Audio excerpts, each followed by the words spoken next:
உலகெங்கும்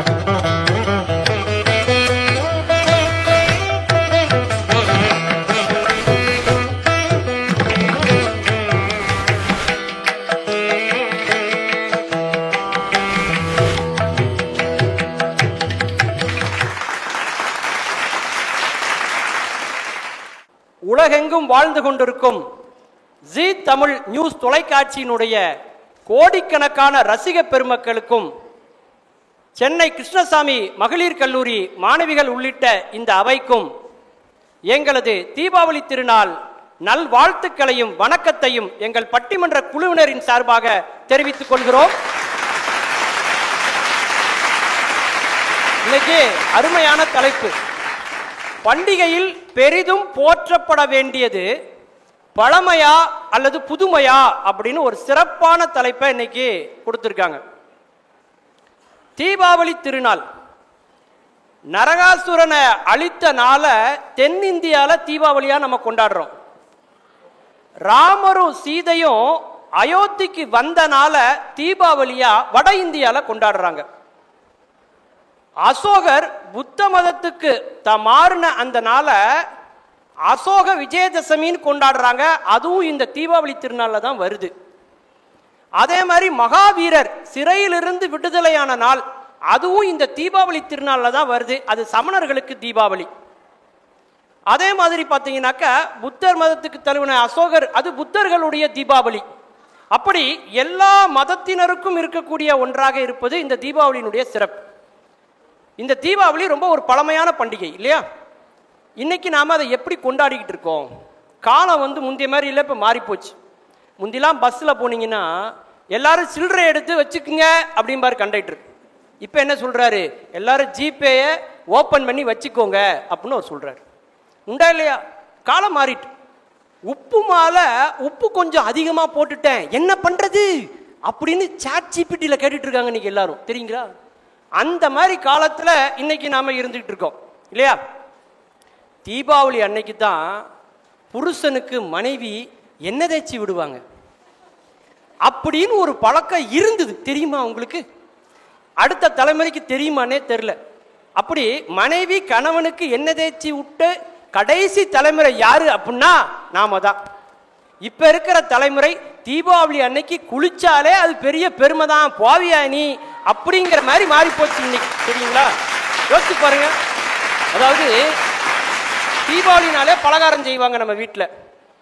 இந்த மனைவி இருக்காங்க இல்லையா, பெண்கள், அவங்களுடைய உச்சபட்ச ஒரு அறிவு நுட்பத்தை நீங்க எப்போ பார்க்கலாம் தெரியுமா? அவங்க ஒரு வார்த்தை சொல்லுவாங்க. அவங்க சொல்லி நாம வாங்க மறந்த ஒரு பொருள் இருக்கும்ல, அந்த ஒரு பொருள்னால தான் அந்த சமையலுடைய அழகே கெட்டு போச்சு அப்படின்னு சொல்லுவாங்க. பார்த்துருக்கீங்களா? தீபாவளினாலே முறுக்கு தான் இல்லையா? முறுக்கு ஒரு தேசிய பண்டம். யார் வீட்டுக்கு போனாலும் முறுக்கு தான் கொடுப்பாங்க. பார்த்துருக்கீங்களா? எல்லாத்துக்கும் முறுக்கு தான். ஒரு மாசத்துக்கு முறுக்கு தான். அவ்வளவு ஏன், இட்லி தோசைக்கு கூட சைடிஷ் எதுன்னு பார்த்தீங்கன்னா முறுக்கு தான் கொடுப்பாங்க. அவ்வளோ ஓவரா இருப்பாங்க. தீபாவளிக்கு முறுக்குக்கும் அப்படி என்ன கனெக்ஷன்? தீபாவளினாலே வெடி வெடிக்கிற பண்டிகை இல்லையா? சத்தம் கேட்கணும். அப்போ வாயில முறுக்க போட்டு நீங்க கடிச்சீங்கன்னா வாயிலையும் சத்தம் வரும். பண்டிகையில் மட்டுமல்ல பலகாரத்திலும் சத்தம் வர வேண்டும் என்று நினைத்தவர்கள் நம்முடைய தமிழர்கள் என்பதை நாம் மறந்துவிடக் கூடாது. சாப்பாடுனாலே நம்மால் என்ன பண்ணுவான்? ஆன்னு வாயை பொழப்பான் இல்லையா? அப்போ உயிர் துவங்குகிறது. உயிர் இருக்கணும்னா உணவு தேவை. அதனாலதான் தமிழர்கள் தங்கள் உயிரெழுத்தை ஆ என்று வைத்திருக்கிறார்கள். என்றால் உணவு எவ்வளவு முக்கியம் அப்படிங்கறத சொல்ற பண்டிகை நம்முடைய தீபாவளி பண்டிகை இல்லையா? சாப்பிட்டு சாப்பிட்டு கொண்டாடக்கூடிய ஒரு அருமையான பண்டிகை எதுன்னா நம்முடைய தீபாவளி பண்டிகை. முறுக்கு மட்டும் இல்ல, தீபாவளிக்கு தான் வடை செய்வாங்க. பார்த்திருக்கீங்களா? வடைக்குள்ள ஆயில வச்சிருக்கிறான் இறைவன். வடைக்குள்ள ஆயில், நடைக்குள்ள நம்முடைய ஆயுள் இல்லையா? இந்த ரெண்டையும் நம்ம சரியா என்ன செய்யணும், பார்த்துக்கணும். நல்லா கவனிங்க. நம்ம ஊர்ல ஞாயிற்றுக்கிழமை ரொம்ப சூப்பரா வீட்டில் சமையல் பண்ணாங்கன்னு வைங்களேன், ஸ்பெஷலா நல்லா சமைச்சாங்கன்னா அதுக்கு அடுத்த நாள் மண்டே பார்த்தீங்கன்னா பேட்ச் ஒர்க்கு தான் நடக்கும், தெரியுங்களா? இருக்கிறது அப்படியே வச்சு மெயின்டைன் பண்ணி அந்த திங்கக்கிழமையை முடிச்சிருவாங்க. அந்த திங்கக்கிழமைன்னு பெருசா எதுவுமே என்ன செய்ய மாட்டாங்க, சமையலே பண்ண மாட்டாங்க. இல்லையா? இப்போ ஒய்ஃப்லாம் பார்த்தீங்கன்னா, எங்க வருஷத்தில் 365 நாளும் நீங்கள் தாங்க சமைக்கிறீங்க, இன்னைக்கு ஒரு நாளாவது சொல்லுங்கங்க நான் சமைக்கிறேங்க அப்படின்னு கேட்குற மனைவி கிடைக்கிறதெல்லாம் எவ்வளோ பெரிய வரம் தெரியுமா? யோசிச்சு பாருங்க. காலம் காத்தால இருந்து அவங்க செய்ய ஆரம்பிப்பாங்க. நல்லா தெரிஞ்சுக்குங்க, அந்த ட்ரெஸ் எடுக்க போகிறதே ஒரு சந்தோஷமா இருக்கும். பெண்கள் ஒரு மாதத்துக்கு முன்னாடியே தீபாவளிக்கு ட்ரெஸ் எடுக்க போக வேண்டியது. அந்த சேலையை எடுக்கிறதுக்கு 8 மணி நேரம் ஆகும். அதுக்கு மேட்சிங் ப்ளவுஸ் எடுக்கிறதுக்கு 5 கடை ஏறி இறங்குவாங்க. இவ்வளோ கஷ்டப்பட்டு வாங்குவாங்க. ஆனால் வாங்கணும்னு நினச்சது வேற சேலையாக இருக்கும், வாங்கிட்டு வர்றது வேற சேலையாக இருக்கும். பார்த்துருக்கீங்களா? அது மட்டும் இல்லை, அவ்வளோ தூரம் பண்ணிவிட்டு அந்த தீபாவளி அன்னைக்கு அந்த புது ட்ரெஸ்ஸை போடுவாங்களான்னா போட மாட்டாங்க. அந்த பழைய அழுக்கு நேட்டி அப்படியே போட்டுக்கிட்டு காலங்காத்தாலேருந்து வடை சுடுறேன் முறுக்கு புளிகிறேன்னு அன்னைக்கு ஃபுல்லாக இருக்க வேண்டியது. இதுக்கு என்ன காரணம் தெரியுமா? கட்டின புருஷனை பல மணி நேரமா துணிக்கடையில் நிற்க வச்சிங்க பார்த்தீங்களா? அந்த பாவம் தான் உங்களை இப்படி படுத்துதுங்கிறத பெண்கள் நீங்க புரிஞ்சுக்கிடணுங்கிறது தான் இந்த தீபாவளி மூலமா நாங்க சொல்ற செய்திங்கிறத நீங்க மறந்துடாதீங்க, இல்லையா? இந்த தீபாவளிக்கு நிறைய புதுமையானதெல்லாம் வந்திருக்கு தெரியுமா? இப்ப பர்கர், அன்னைக்கு ஒரு கடையில் போய் பர்கர் வாங்கி சாப்பிட்டேன். பர்கருக்குள்ள 1 ரூபா காயின் இருக்கு. என்னடா அது பர்கருக்குள்ள 1 ரூபா காயின் இருக்குன்னு கேட்டா கேஷ்பேக் ஆஃபர் அப்படிங்க. எதுக்கு அந்த 1 ரூபா நெத்தியில ஒட்டிக்கா? இந்த பர்கர்ல புதுசா கண்டுபிடிச்சிருக்கான் இட்லி பர்கர். கேள்விப்பட்டிருக்கீங்களா? இட்லியை 2ஆ நறுக்கி அதுக்குள்ள எல்லாத்தையும் தடவி கொடுக்குறான், இட்லி பர்கர். அடுத்து வந்து பாத்தீங்கன்னாக்கா பரோட்டா பர்கர் கண்டுபிடிச்சிருக்கான், பரோட்டா பர்கர். நம்ம ஆட்கள் ஃபுல்லா இந்த பிராய்லர் சிக்கன் பிரியாணி சவர்மா அப்படின்னு சாப்பிட்டுட்டு இருக்கான். ஆனா வெளிநாட்டுக்காரெல்லாம் நம்ம ஊர் சாப்பாடு வாழை இலையை போட்டு உட்கார்ந்து சாப்பிட்டுட்டு இருக்கான் சார், இல்லையா? என்னதான் புதுமையை நோக்கி போனாலும் பழமை என்பது ஆணிவேர், அதை யாராலையுமே மறுக்கவே முடியாது. யோசிச்சு பாருங்க. பீஸா பர்கர் என்ன நம்ம வயசுல நம்ம சாப்பிட்டோம் பாருங்க, அந்த பன்னு, அந்த ஜாம் தடவுன பன்னு, அதுக்கு என்ன வருமா? யோசிச்சு பாருங்க. பலகாரம் தான் சார் தீபாவளி ஸ்பெஷல். நம் நாட்டில் உள்ள பண்டிகைகள் 2 டைப்பா இருக்கும். ஒன்று வகை வகையா சாப்பிட்டு கொண்டாடக்கூடிய பண்டிகை, இன்னொன்று விரதம் இருந்து கொண்டாடக்கூடிய பண்டிகை. தீபாவளி நல்லா சாப்பிடுவோமா, அதுக்கு அடுத்து பாருங்க கந்த சஷ்டி வந்து 1 வாரம் விரதம். சாப்பிட்டதை பேலன்ஸ் பண்ணுமா வேண்டாமா? என்னைக்குமே ஒரு ரேரான விஷயத்துக்கு தான் நம்ம மதிப்பு கொடுப்போம். ஃப்ரீக்வெண்டா ஒரு விஷயம் கிடைச்சுன்னா நமக்கு அது அருமை தெரியாது. ஒரு உதாரணம் சொல்றேனே, வீட்டில் பூரிக்கட்டைன்னு ஒன்று இருக்கும், இருக்கா? அந்த பூரிக்கட்டைன்னு பேர் வச்சிருப்போம். ஆனா அதுல பெண்கள் பூரியா செய்வாங்க, சப்பாத்தி தான் பண்ணுவாங்க மேக்சிமம். ரொம்ப ரேரா தான் பூரி செய்வாங்க. ரேரா செய்யறதுனால தான் அதுக்கு பேர் பூரிக்கட்டை. இன்னொன்னு, அதால தான் வீட்டுக்காரர் அடிக்கடி அடி வாங்குவார். அவர் உடம்பு ஃபுல்லா பூரி மாதிரி உப்பும் ஊதும், அதனால கூட அது பூரிக்கட்டைன்னு சொல்லியிருக்கலாம். சமையல், தீபாவளினாலே சமையல், இல்லையா? வகை வகையாக மகிழ்ச்சியாக வைப்பதா சமையல். யோசிச்சு பாருங்க.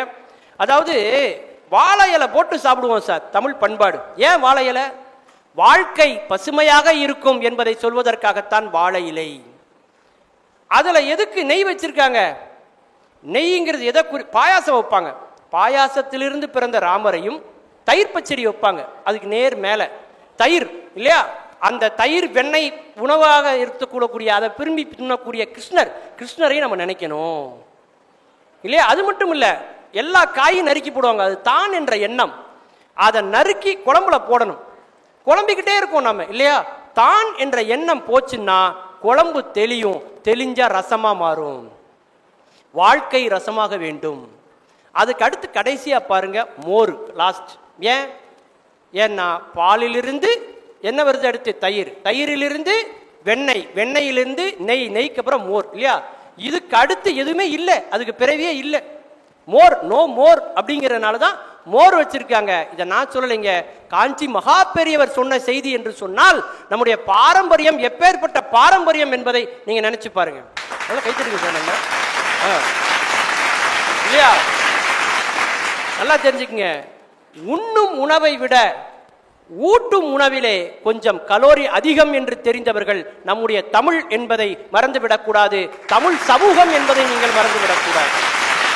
இந்த தீபாவளியில மிந்தி மேலாம் வெடிக்க முடியாது, தெரியும்ல? பசுமை பட்டாசு, சுற்றுப்புற சூழலுக்கு பாதிப்பு இல்லாத பசுமை பட்டாசை வெடிக்கணும்ட்டாங்க. செலவே இல்லாத ஒரு பட்டாசு நான் சொல்லட்டுமா? பசுமை பட்டாசு ஒண்ணுமே இல்லைங்க, சிம்பிள், வெரி சிம்பிள். உங்க ஒய்ஃப் சமையல் பண்ணுவாங்கல்ல, அதை நல்லா சாப்பிட்டுட்டு ரொம்ப பிரமாதமா இருக்குமா, அருமையா இருக்கு, இதெல்லாம் எங்க அம்மா பண்ணியிருந்தா இதை விட எவ்வளோ டேஸ்டா இருக்கும் தெரியுமா அப்படின்னு மட்டும் நீங்க ஒரு வார்த்தை சொன்னீங்கன்னா போதும், அப்படியே 10,000 வாலா சரவடி மாதிரி வெடிக்கும். அதே மாதிரி பக்கத்து வீட்டு அம்மா வாங்கின சேலையை விட அதிகமான விலை கொடுத்து உங்க ஒய்ஃபுக்கு அதே மாதிரி சேலையை நீங்க வாங்கிட்டு வந்தீங்கன்னு வைங்களேன், 2 வாரத்துக்கு உங்க வீட்டில் தீபாவளி கன்ஃபார்மா நடக்கும். புரிஞ்சுங்களா? இதெல்லாம் புகை இல்லாத பசுமையான தீபாவளிங்கிறத நீங்க மறந்துடக்கூடாது. தீபாவளி வந்தாலே நமக்கு போனஸ் கொடுப்பான், உண்டா இல்லையா? போனஸ்ல நம்ம என்ன பண்ணுவோம்? அடகு வச்ச நகையெல்லாம் மீட்போம். அடுத்து தீபாவளி கொண்டாடுறதுக்கு அதே நகையை திரும்ப அடகு வைப்போம், உண்டா இல்லையா? கல்யாணத்துக்கு முன்னாடி நம்ம வாழ்க்கை லோன்லியா போகும், கல்யாணத்துக்கு அப்புறம் நம்ம வாழ்க்கை லோனோடையே போகும், லோன் போகும். பண்டிகைகள் அவ்வளோ பெரிய சிரமத்தையும் நமக்கு என்ன செய்து தருது. ஒரு செய்தியை சொல்லி நான் பேச்சாளர்களை கூப்பிடுறேன். பண்டிகைகள் என்ன செய்து தெரியுமா? ஆங்காங்கே இருக்கிற உறவுகளை இணைக்கிறது, இதயங்களை இணைக்கிறது. இந்த பண்டிகை 2 பேருக்கு நடுவில் சண்டை வந்துச்சுன்னா என்ன ஆகும் தெரியுமா? கத்தி பேசுவாங்க, சத்தமா பேசுவாங்க. சண்டையில நம்ம என்ன பண்ணுவோம்? சத்தமா பேசுவோம். ஏன்? இதயங்கள் 2ம் தூரமாக போய்விட்டது. அருகருகே இருந்தால் கூட அவர்கள் இதயம் தூரமாக போய்விட்டது. தூரமாக இருப்பவர்களுக்கு கேட்க வேண்டும் என்றால் நாம் சத்தமாக பேசினால்தான் கேட்க முடியும். அதனால் தான் சண்டையின் போது நாம் சத்தமாக பேசிக்கொண்டே இருக்கிறோம். ஆனால் அன்பானவர்கள் இதயங்கள் அருகருகே இருக்கும் பொழுது சத்தம் வருவதில்லை, வெறும் வார்த்தைகள் தான் வரும். அதே அன்பு இன்னும் நெருக்கமாகிற போது வார்த்தை கூட வராது, அஸ்கி வாய்ஸ்ல பேசுவான். ஹே, எப்படி இருக்க, நல்லா இருக்கியா, ஏய் என்ன சொன்னேன் அப்படின்பா. அதற்கப்புறம் இன்னும் நெருங்கிட்டீங்கன்னா அங்க வார்த்தையே இருக்காது, வெறும் பார்வை மட்டும் தான் இருக்கும். என்று சொன்னால் இதயங்களை நெருங்க வைக்கிற பண்டிகை எது என்று சொன்னால் இந்த தீபாவளி பண்டிகை.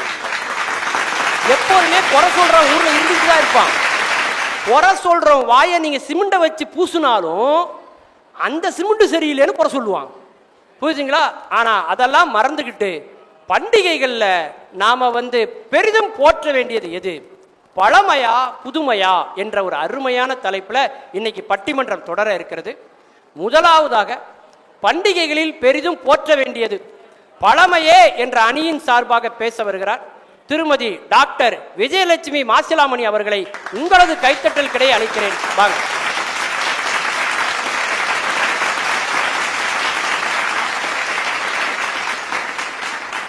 அனைவருக்கும் தீபாவளி திருநாள் வாழ்த்துகள். பண்டிகையில் பெரிதும் போற்ற வேண்டியது பழமையா புதுமையா என்பதுதான் இந்த பட்டிமன்றத்தினுடைய தலைப்பு, இன்றைய தலைப்பு. நடுவர் அவர்களே, பண்டிகை என்றாலே பழைய பண்பாட்டு கலாச்சார கூறுபாடுகளை எல்லாம் நான் நினைவு கூர்ந்து அவற்றையெல்லாம் ஒன்றாக இருந்து மகிழ்ச்சியாக கொண்டாடுவது தானே.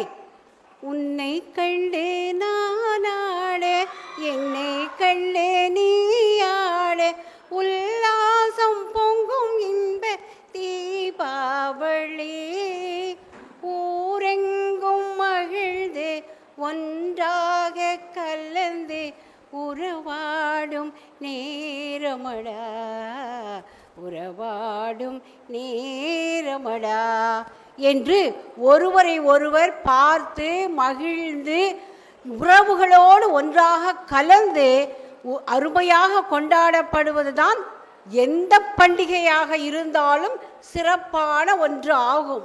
ஆடுற வயசாமா இது? அருமையான பாட்டு. சுசிலா அம்மா குரல்ல பட்டுக்கோட்டை கல்யாண சுந்தரம் எழுதி AM ராஜா இசையமைத்த பாட்டு. அருமையான பாட்டு, நல்லா கேட்டுட்டு பார்ப்போம்.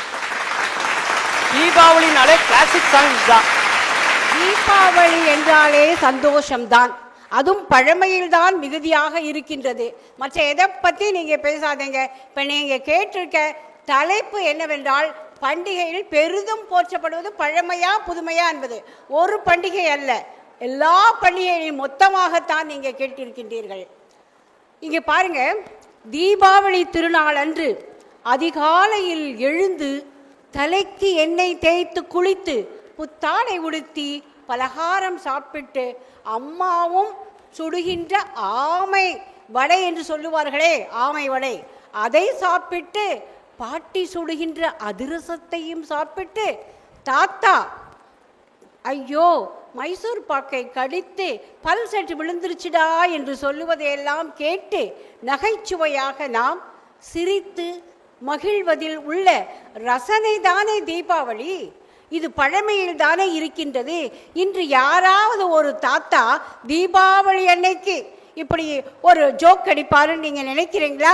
இல்லவே இல்லை. அவர் டிப்டாப்பா இதெல்லாம் போட்டுட்டு நான் போய் வேற ஏதோ சாப்பிட போறேன்னு அவர் போயிடுவார்.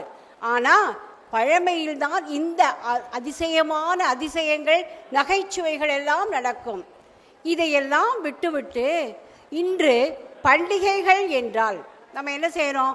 பண்டிகைகள் என்றால் விடுமுறை, விடுமுறை என்றால் ஒரு தியேட்டருக்கு போய் ஏதோ ஒரு படத்தை பார்த்து திரும்பி பார்த்துட்டு வரும்போது ஒரு பர்கர், தலைவர் சொன்னார் பாருங்க, ஒரு பர்கரை வாங்கி சாப்பிட்றது இல்லையா ஒரு சந்தோஷமும் மகிழ்ச்சியும் இருக்கிறது? இல்லவே இல்லை. பழமையில் தான் உண்டு, நம் பண்பாட்டில் தான் உண்டு. அம்மா சுடுகின்ற குழியப்பத்தில் தான் இயற்கையான நகைச்சுவையும் மற்ற எல்லா சுவைகளும் இருக்கின்றன என்று கூறிக்கொள்கின்றேன்.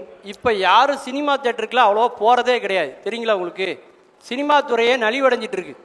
சினிமா துறைக்கு நான் ஒரு நல்ல கருத்து சொல்றேன், நல்லா கவனிங்க. ஏன் கூட்டம் வர மாட்டேங்குது தெரியுமா? இப்ப ஒய்ஃப் அடிக்கடி தங்க நகை வாங்கி கொடுன்னு உயிரை வாங்குறா. நகை இப்ப என்ன விலை விற்கிது? 1 பவுன் 1 லட்சம் ரூபா கிட்ட போயிடுச்சு. இல்லைன்னா பட்டுப்புடவை வேணும்னு கேட்குறா. அதுவும் காஸ்ட்லி இல்லையா, செலவு பண்ண முடியாது. ரொம்ப கம்மியான செலவில் ஒய்ஃபை எப்படி சாட்டிஸ்ஃபை பண்ணலாம் அப்படின்றது தான் ஒவ்வொரு குடும்ப தலைவனும் என்ன பண்ணுறான், சினிமா தேட்டர் கூட்டு போகிறான். அதுலேயும் தேட்டரில் போய் உட்கார்ந்த உடனே அவன் போடுற முதல் விளம்பரமே நகைக்கடை விளம்பரம் தான். 2வது விளம்பரம் துணிக்கடை விளம்பரம். எதை மறக்கணும்னு கூட்டு வரோமோ அதை அவன் ஞாபகப்படுத்தி கொடுத்தான். அப்போ எவனாவது குடும்ப தலைவன் யாராவது சினிமா தேட்டருக்கு போவானா? யோசிச்சு பாருங்க. இருந்தாலும் விடுமுறைன்னு வந்துருச்சு, பண்டிகைனா விடுமுறை, அதனால தியேட்டருக்கு தான் போகணும். போயிட்டு வரும்போது பீட்சா பர்கர் அது இதெல்லாம் சாப்பிடணுங்கிறது தான். சரி, அதை விடுங்க. இப்போ அது பண்டிகைனால எல்லாம் மேக்கப் போட்டுக்கிறாங்கம்மா. யாரு பாட்டு எது பியூட்டினே தெரிய மாட்டேங்குது இப்ப காலத்துல. திருக்கார்த்திகை, திருக்கார்த்திகையில் விளக்குகள் ஏற்றி பஜனைகள் பாடி நம்மளுடைய பழமையான முன்னோர்கள் இறைவனை வழிபட்டார்கள். இது சும்மா தீபம் என்று நினைக்காதீர்கள். தீபம் என்பது ஒளி, அது தியானம், அறிவொளி. அதனாலதான் பெண்களை பார்த்தீங்கன்னா குத்து விளக்குன்னு நம்ம சொல்லுவோம், பார்த்துருக்கீங்களா? அது குத்துற விளக்காவும் இருக்கும். ஐயா, நான் சொல்றதை கேட்டீங்கன்னா ரொம்ப ஆச்சரியப்படுவீங்க. எப்பொழுதுமே பழங்காலத்து மக்கள் அகல் விளக்குகளைத்தான் அவர்கள் பயன்படுத்துவார்கள். அதில் உள்ள தாத்பரியம் என்னவென்றால், அகல் விளக்குகளில் நல்லெண்ணெயை போட்டு திரியை வளர்க்கும் பொழுது அதில் வருகின்ற ஜுவாலையானது பிற சாதாரண ஜந்துக்களை எல்லாம் வீட்டிற்குள்ளே வரவிடாமல் செய்வோம் என்று பழைய நமது முன்னோர்கள் அதிலே நம்பிக்கை வைத்திருந்தார்கள். பண்டிகைகளில் பார்த்தீங்கன்னா பஜனை, தீபம் ஏற்றுதல், பாடல்கள் பாடுதல். நவராத்திரியில் பார்த்தீங்கன்னா 9 நாளும் தலைமகள் திருமகள் எல்லோரையும் 3 தெய்வங்களையும் பெண் தெய்வங்களையும் வைத்து 9 நாட்கள் அவர்கள் கொண்டாடுவார்கள். அதிலே உடல் ஆரோக்கியத்திற்கு தேவையான எல்லா வகையும் இருக்கின்றன. அந்த ஆராதனை, அபிஷேகங்கள் இவையெல்லாம் செய்வதன் மூலமாக உறவுகளை இணைத்தார்கள். அந்த நேரங்களெல்லாம் பெரியவர்களிடம் குழந்தைகள் ஆசிகள் பெற வேண்டும் என்பது அந்த காலத்து மரபு. அந்த காலத்து மரபு. அதனால் தான் அவர்கள் இன்று இணைப்பு பாலமாக நமது பண்டிகைகள் பழமையை போற்றும் போது இருக்கிறது என்று நான் கூறுகின்றேன்.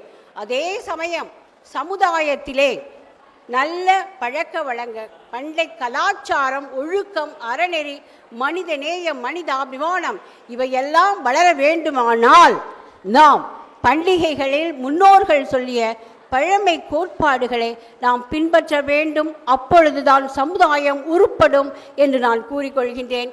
எனவே பண்டைய பண்டிகைகளில் பெரிதும் போற்றப்பட வேண்டியது பழமே என்று கூறிக்கொண்டு நான் விடைபெறுகின்றேன்.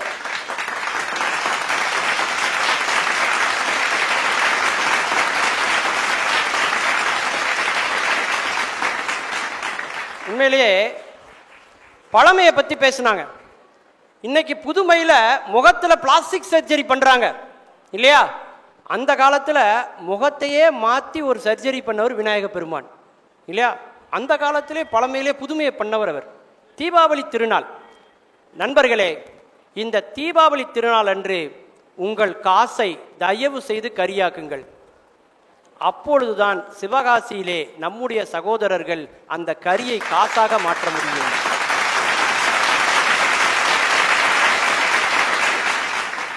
நீங்கள் தரை சக்கரம் வாங்கினால்தான் அவர்களுடைய வாழ்க்கை சக்கரம் சுழலும் என்பதை மறந்து விடாதீர்கள். நீங்கள் கம்பி மத்தாப்பு வாங்கினால்தான் அங்கே நம்முடைய தம்பிகள் எல்லாம் உணவு அருந்த முடியும் என்பதை மறந்து விடாதீர்கள். நம்முடைய பட்டாசு சிவகாசி பட்டாசாக இருக்க வேண்டுமே தவிர சீன பட்டாசாக இருக்கக்கூடாது என்ற தொலைநோக்கு சிந்தனையும் சுதேசிய சிந்தனையோடும் நீங்கள் தீபாவளியை கொண்டாட வேண்டும் என்பதை ஒரு வேண்டுகோளாக வைக்கிறோம். இப்போ பண்டிகைகளில் பெரிதும் போற்றப்பட வேண்டியது பழமையே அப்படின்னு பேசியிருக்காங்க. அதையெல்லாம் மறுத்து பேசணும். வாங்க, எம்ஓபி வைணவ மகளிர் கல்வியினுடைய தமிழ்துறை தலைவர் டாக்டர் ராஜேஸ்வரி அவர்கள் வராங்க. உங்களது கைத்தட்டி தருவோம்.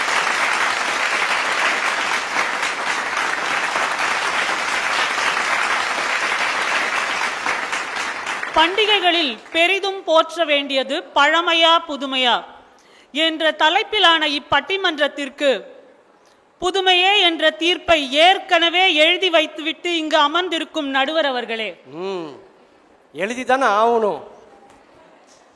இந்த உண்மை தெரியாமல், உலகம் புரியாமல், ஊரோடு ஒத்து வாழாமல் பழமையே என்று இன்றும் சொல்லிக் கொண்டிருக்கின்ற எதிரணி நண்பர்களே, பார்த்தீங்களா? பார்க்கவே பரிதாபமா இருக்கு உங்க மூணு பேரையும். புதுமைதான் பெஸ்ட், மற்றதெல்லாம் வேஸ்ட் என்பதை நன்றாக உணர்ந்த எண்ணணி நண்பர்களே, இவரை கொடுத்து ஒருத்தர் இவ்வளவு நேரம் பேசினேன், ஒருத்தருமே கைத்தட்டல. ஒரு பொண்ணு பேசுறாங்கன்னு இப்படி கைத்தட்டுறீங்க பார்த்தீங்களா நீங்க? அனைவருக்கும் தீபாவளி திருநாள் நல்வாழ்த்துக்கள். எதிரணி தலைவி அம்மா பேசினாங்க, என்னென்னமா ரீல் விடுறாங்க. பழமை என்ற வேர் இல்லாமல் புதுமை என்ற மரம் இல்லையாம். இன்னைக்கு வேறு செடி எதுவுமே இல்லாம அழகழகான மலர்கள் அங்கங்கே பூத்து கிடக்குது. இதை நம்ம பார்க்கிறோமா இல்லையா? அது மட்டுமா, புதுமை கண்டுபிடித்த விஷயங்கள் எவ்வளோங்கிறத நம்ம யோசிச்சு பார்க்கணும். பழமை இல்லாத பண்டிகை வைஃபை இல்லாத மொபைல் மாதிரின்னு சொல்றதுக்கு அங்க எல்லாரும் காத்துட்டு இருக்காங்க. இன்னைக்கு வைஃபை இல்லைன்னா அதே நேரத்துல ஹாட்ஸ்பாட் போட்டுட்டு ஹாட் ஸ்டார் பார்த்துட்டு போயிட்டே இருப்போங்க.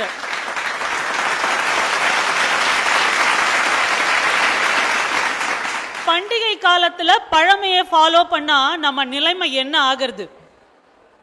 இந்த தீபாவளி பலகாரம் பண்றதுன்னு ஒரு அக்கப்போர் பண்ணுவாங்க பாருங்க, உங்க வீட்டுல எல்லாருமே பார்த்திருப்பீங்க.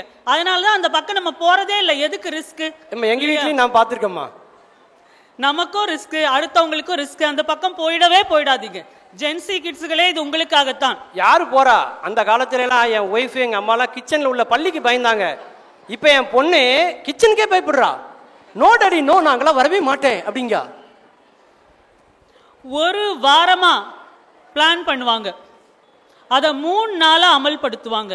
ஒரு வாரமா பிளான் பண்ணி 3 நாளா பலகாரம் பண்ணி சரியா வந்ததையும் வராததையும் வெந்ததையும் வேகாததையும் பக்கத்து வீட்டுக்காரங்களுக்கு கொடுத்து அவங்க பல்ல பதம் பார்க்கறது தான் உங்களுடைய பழமை. உங்களால மறக்க முடியுமா? முடியுமா? என்ன கிரிஞ்சு பண்ணிட்டு இருக்கீங்க? கிரிஞ்சு. உங்களுக்கு ஒரு விஷயம் தெரியுமாமா? பக்கத்து வீட்டுல இருந்து பலகாரம்னு ஒண்ணு வீட்டுக்கு வந்தா தான் நம்ம வீட்டு பலகாரம் என்ன லட்சணங்கிறதே வெளியில தெரியும் நமக்கு. அதனாலதான் நாங்க செய்யறதே இல்ல நடுவர் அவர்களே. எதுக்கு இந்த பிரச்சனை? அதோட விடுறதில்ல நம்மளுடைய பூமர் ஆன்டிஸ். எண்ணெய் சட்டிய வைக்கிறேன்னு வீடு ஃபுல்லா சாம்பல் மேடுகளும் சூழும் புகை மண்டலங்களுமா இன்னைக்கு மாத்திட்டு இருக்காங்க இவங்க.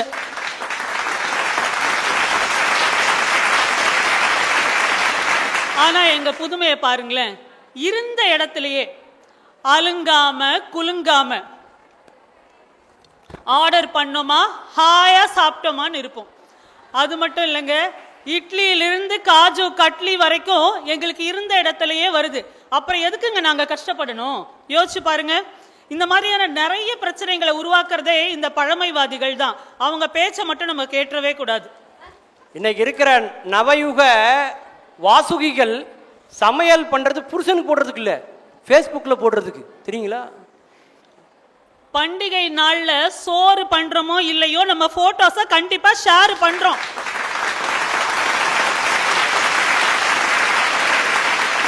இப்படி விரல் நுனியில் விழா கொண்டாடுவது எங்கள் புதுமை என்பதை நாங்கள் மார்த்தட்டி சொல்லலாம். சபாஷ் சபாஷ் சபாஷ்.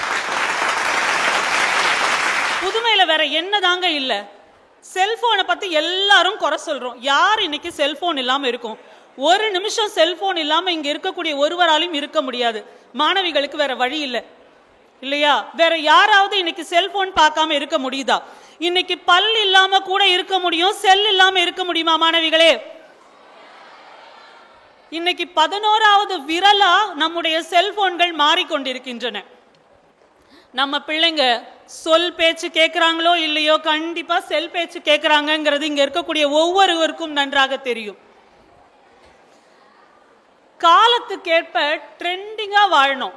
அதை விட்டுட்டு அதே பெட்டர் மார்க்ஸ் லைட்டே தான் வேணுமா?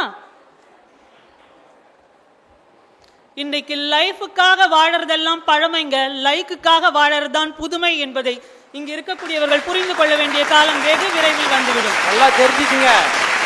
வாழ்க்கை எதுக்கு வாழ்றாங்க? லைஃபுக்காக வாழல, லைக்குக்காக தான் வாழ்றாங்களாம். தலைகீழ ஒருத்தன் மேல இருந்து கீழே குதிக்கான். எதுக்கு? லைக்குக்காக. கல்யாணம் என்கேஜ்மெண்ட் முடிஞ்சிச்சு. ஒய்ஃப் அந்த பொண்ணு நான் வந்து ட்ரெயின்ல தொங்கிக்கிட்டு தான் வருவேன் அப்படின்ட்டு அவன் பிடிச்சிருக்கான் அந்த பிள்ளைய. அது தொங்கிக்கிட்டே வருது. பக்கத்தில் இருக்க அந்த போஸ்ட் கம்பில் அடிச்சு அது கீழே விழுந்து போச்சு. ஏன்? லைக்குக்காக வாழ்றாங்களாம். பார்த்துக்குங்க. மருதாணி இலைய பறிச்சு அதை அம்மியில வச்சு அரைச்சு எதுக்குங்க? இன்ஸ்டன்ட் மெஹந்தியை வாங்கினோமா, அழகா 5 நிமிஷத்துல போட்டோமா, வாஷ் பண்ணிட்டு அடுத்த வேலையை பார்த்தோமான்னு போயிட்டே இருக்கணும். அது இல்லவா புதுமை இல்லையா? இன்னைக்கு யாருக்குங்க இதுக்கெல்லாம் நேரம் இருக்கு? பண்டிகை காலத்து மருதாணிக்கு முன்னாடியே நெய் பாலிஷ் ஒண்ணு கண்டுபிடிச்சதே நாங்க தான்மா. தெரியுமா? மருதாணிக்கு முன்னாடியே எப்படிங்க நெயில் பாலிஷ் கண்டுபிடிச்சீங்க? நாங்க அப்படியே கண்டுபிடிச்சோம். அதுலயும் ஃபங்க்ஷன் வீட்டுல எது நடந்தாலும் பாத்தீங்கன்னா இந்த கையில மருதாணி வைக்கிறதுக்குன்னே ஒரு சண்டையே நடக்கும். பார்த்துருக்கீங்களா ஃபங்க்ஷன் அன்னைக்கு? அப்படிலாம் பழமையை போட்டுருந்தோமே நாங்க. நீங்க ரீலா கதை விடுறது நடுவர் மட்டுமல்ல, பழமைவாதிகள் 2 பேரும் அதுல கான்ட்ராக்ட் போட்டு பேசிட்டு இருக்காங்கிறது நம்ம எல்லாருக்குமே நல்லாவே தெரியுது. பண்டிகை காலத்துல பழமையை விரும்பினா நிறைய பிரச்சனைகளை ஃபேஸ் பண்ண வேண்டியிருக்கு. இது மட்டுமா? நமக்கு கவலை தான் இன்கமிங், காசு பூரா அவுட் கோயிங், சங்கடம் தான் அப்டேட்டிங், சந்தோஷம் மெதுவா டவுன்லோடிங். எதனாலன்னா இந்த பண்டிகை கால பழமையினால. பண்டிகை நாட்கள்ல கூட நல்லா யோசிச்சு பாருங்க. இன்னைக்கு வெளிநாட்டு உறவுகளோட நம்மால இணைப்புல இருக்க முடியுது இல்லையா? அவங்களுடைய அணைப்பு தான் நமக்கு கிடைக்கவில்லையே தவிர வைஃபை இணைப்புகளால் நம்ம ஒவ்வொருவரும் இன்னைக்கு வாழ்ந்துட்டு இருக்கோங்கிறது மறுக்க முடியாத உண்மை. இது மட்டும் இல்லைங்க, இந்த புதுமைனால எவ்வளவு பெரிய புரட்சிகள்லாம் நடந்துட்டு இருக்கு. இரு வீட்டாரை இணைக்குது மேட்ரிமோனி, இரு இதயங்களை இணைக்குது இன்ஸ்டாகிராம், இரு நண்பர்களை இணைக்குது ஃபேஸ்புக். இதை உங்களால மறுக்க முடியுமா? இப்படிப்பட்ட மிகச்சிறந்த நன்மைகளை ஏற்படுத்துது நம்ம புதுமை தானே. பழமை பத்தி உங்களுக்கு இத மாதிரி ஏதாவது சொல்ல முடியுமா? அண்ணாந்து பார்த்து வானத்தை கும்பிடு போட்டது பழமைங்க. ஆனா இன்று நாம் அனுப்பிய சந்திராயன் வானத்திற்கு சென்று இந்தியாவை பார்த்து கும்பிடு போடுதே, அதுதான் நம்முடைய புதுமை. சபாஷ் சபாஷ் சபாஷ். உலகத்தில் யாருமே தொட முடியாத நிலவினுடைய தென்துருவத்தை -256 டிகிரி குளிர் இருக்கக்கூடிய ஒரு இடத்தை உலகத்தில் தொட்ட முதல் நாடு என்ற பெருமையை நம்முடைய பாரத தேசம் பெற்றிருக்கிறது என்று சொன்னால் அது எப்பேற்பட்ட பெருமை இல்லையா? அந்த சந்திராயன்கிற விண்கலன் போய் இறங்குது. அங்க வந்து பாத்தீங்கன்னா அந்த ரோவர் வெளியில வருது. கரெக்டா அந்த இடத்துல நம்ம கண்ட்ரோல் பண்ணணும். அதாவது நிலால ஒரு நாளுங்கிறது பூமியில 14 நாளுக்கு சமம். அப்போ நிலால பகல் நேரத்துல அங்க போகணும்னா குறிப்பிட்ட வேகத்துல போய் அந்த ஆர்பிட்ல போய் நம்ம சேர்க்கணும். அப்பனாதான் சூரியன் உதயமாகும் போது அந்த ஆர்பிட்ல அது வேலை செய்யும். ஏன்னா அந்த சூரிய சக்தியை எடுத்துக்கிட்டு தான் அது வேலை செய்யும் அங்க. அப்ப கரெக்டா அந்த இடத்துல லான்ச் பண்ணி நம்ம நிப்பாட்டணும். அதுலேருந்து அந்த ரோவர்லேருந்து ஒரு சின்ன சாய்வு தளம் வந்து இறங்கும். அதுலேருந்து அப்படி குட்டியா அப்படி இறங்கும் பாருங்க. அந்த இடம் பார்க்க கண்கொள்ளா காட்சிங்க. நம்ம இஸ்ரோவினுடைய லோகோ அந்த 6 சக்கரம் இருக்கும். இந்த பக்கம் 3, அந்த பக்கம் 3 சக்கரம். 6 சக்கரத்திலையும் நம்முடைய தேசிய கொடியை போட்டிருப்பாங்க. உலகமே பார்த்து பெருமைப்பட்டது இந்திய தேசத்தை பற்றி என்று சொன்னால் அது நம்முடைய விஞ்ஞானிகளுக்கு கிடைத்த பெருமையா இல்லையா? இன்றைக்கு ஊரை விட்டு ஊர் வந்து பண்டிகை காலங்கள்ல ஊருக்கு போகக்கூடிய நிறைய பேர்களை நீங்க பார்த்திருக்கலாம்.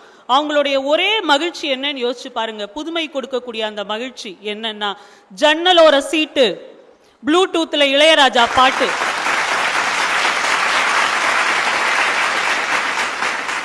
தந்தன தந்தன தன்னா சொர்க்கமே என்றாலும் அது நம்மூரை போல வருமா. ரொம்ப நல்லா பாடுறீங்க. இதே பாட்டை தான் 18 வருஷமா பாடிட்டு இருக்கேன்.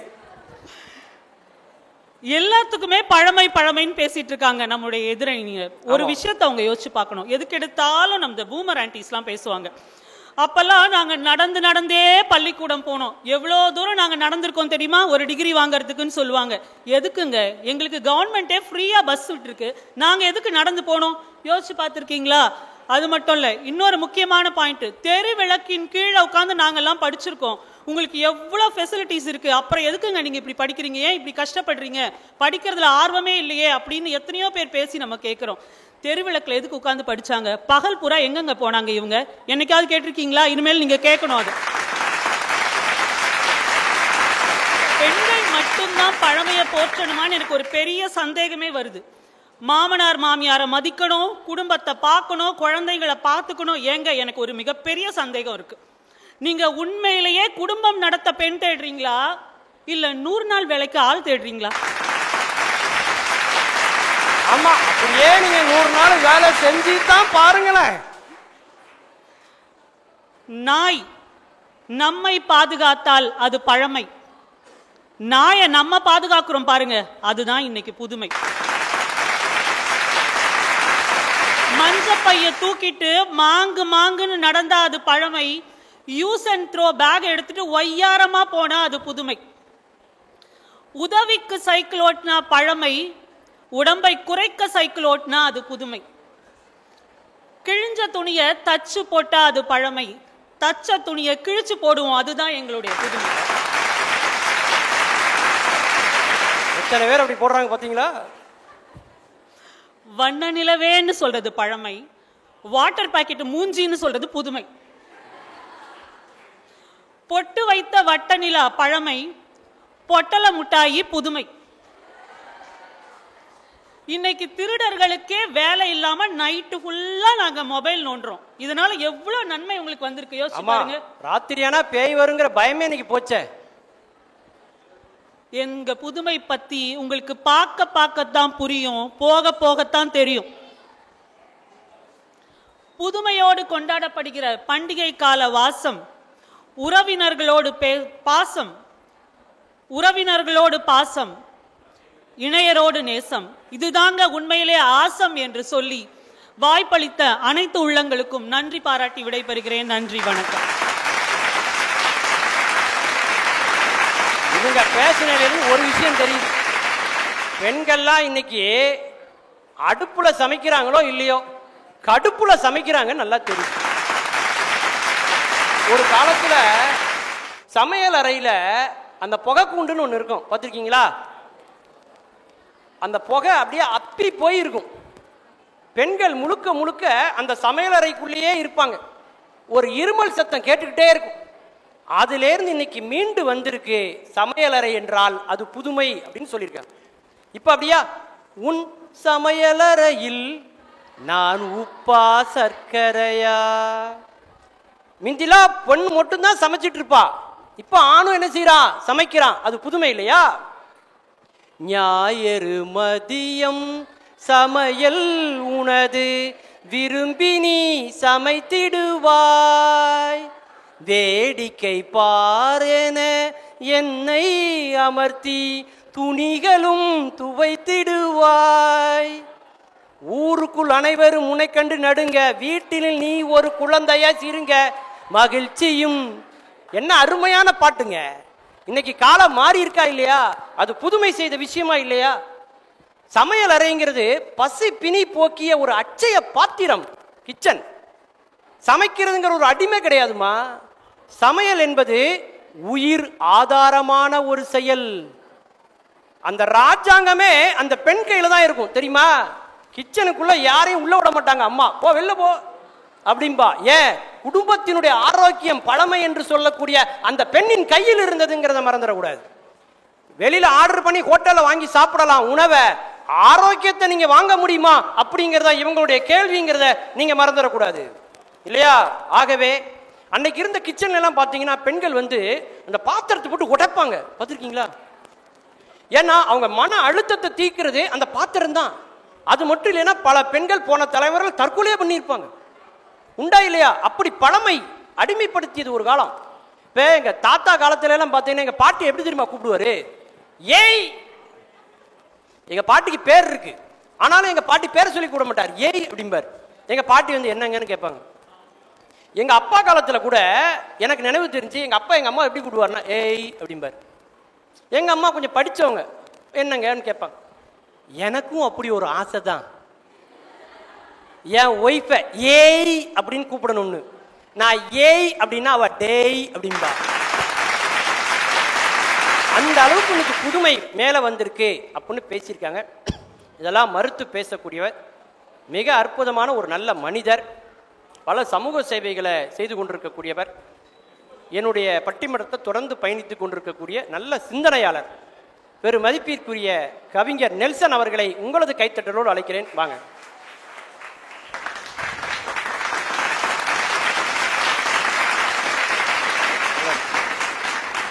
ஜி தமிழ் நியூஸ் நேயர்கள் அனைவருக்கும், கல்லூரி மாணவியர்கள், ஆசிரியர்கள், பட்டிமன்ற பேச்சாளர், என்னுடன் பயணிக்கும் பேச்சாளர் அனைவருக்கும் இனிய தீபாவளி நல்வாழ்த்துக்களை கூறிக்கொண்டு, பண்டிகையில் பெரும் போற்றப்படுவது பழமையே என்று கூறி பேச ஆரம்பிக்கிறேன்.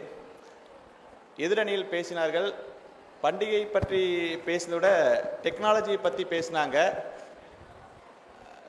பழமை என்பது வேறு, ஆனால் நாங்கள் பிளாஸ்டிக்கில் எல்லாம் வச்சுக்கோன்னு சொன்னாங்க. ஆக்சிஜனுக்கு ஸ்டேட்டஸில் அனுப்புனா சுவாசிச்சிடலாமா? ஆனால் ரியலான மரங்கள் இருந்தால் மட்டும்தான் நமக்கு ஆக்சிஜன் கிடைக்கும்.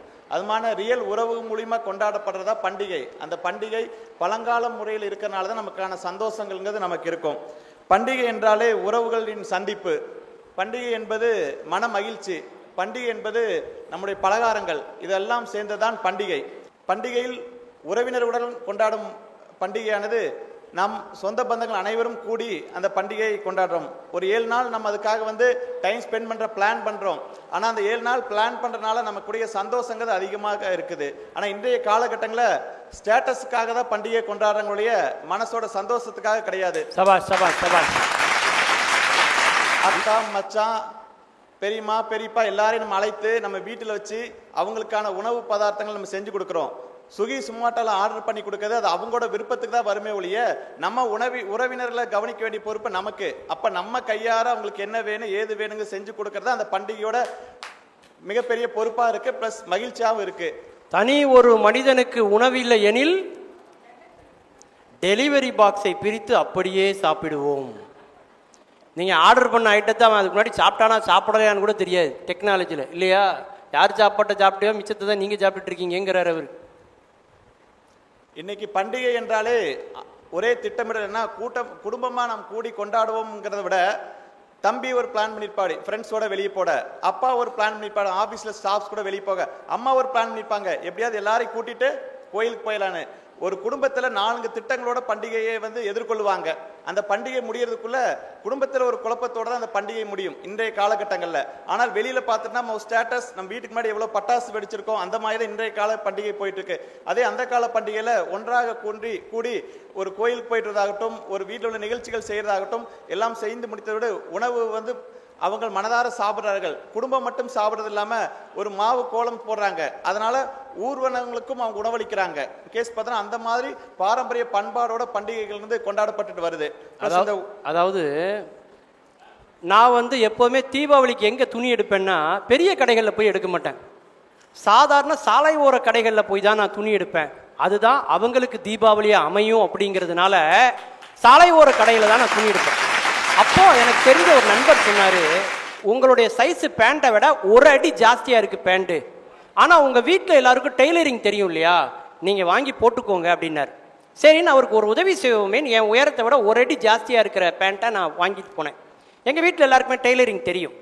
நான் என்ன பண்ணேன், எங்கள் அம்மாட்ட சொன்னேன், அம்மா ஒரு அடி கட் பண்ணி கொடுமா, நாளைக்கு தீபாவளிக்கு இந்த பேண்டை போட்டுப்பேன். எங்கள் அம்மா சொன்னாங்க, எனக்கு 1000 பலகாரம் பண்டம்லாம் செய்ய வேண்டியிருக்கு, வேலை நிறைய இருக்குது, இதெல்லாம் என்னால் உனக்கு செஞ்சு கொடுக்க முடியாது, போடான்ட்டு போயிட்டாங்க. மனவேதனை எனக்கு. அப்புறம் எங்கள் அக்காட்ட கேட்டேன், அக்கா நீயாவது ஒரு அடி கட் பண்ணி கொடுக்க, நான் தீபாவளி பேண்டை நாளைக்கு போடுவேன். இல்லை அம்மா தனியாக எப்படி எல்லா பண்டமும் செய்வாங்க, நான் அவங்களுக்கு ஹெல்ப் பண்ண போகிறேன்னு அவள் போயிட்டேன். என் தங்கச்சியை கூப்பிட்டு சொன்னேன், அம்மா நீயாவது ஒரு அடி கட் பண்ணி கொடுமா, நான் நாளைக்கு தீபாவளிக்கு நான் பேண்டை போடணும் அப்படின்னு. இல்லைன்னு அவங்க செய்கிறதெல்லாம் நான் திங்கணும், அதனால் அவள் போயிட்டா. என் தம்பியை கூப்பிட்டு சொன்னேன், டேய் நீயாவது எனக்கு பண்ணுறா, ஒரு அடி கட் பண்ணி கொடுறா, அண்ணன் பேண்டை போட்டு பண்ணா அப்படின்னு. அவன் சொன்னான், இல்லை நான் பட்டாசு வெடிக்க போறேன்னு போயிட்டான். மனவேதனையோடு அந்த தீபாவளியில நான் படுத்து தூங்கினேன். நண்பர்களே, உங்கள் மத்தியிலே சொல்லுகிறேன், 4 பேர் வீட்டில் இருந்தும் டெய்லரிங் தெரிஞ்சும் ஒரு அடி கூட கட் பண்ணி கொடுக்கலீங்க, வேதனையோட படுத்து தூங்குனேன்.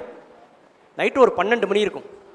எங்கள் அம்மா 1000 தான் இருந்தாலும் இவன் நம்ம பையனாச்சே அப்படின்னு பேண்டை எடுத்தாங்க, ஒரு அடி கட் பண்ணாங்க, மடிச்சாங்க, வச்சாங்க, படுத்தாங்க, தூங்கிட்டாங்க. ஒரு 2:30 மணி இருக்கும்.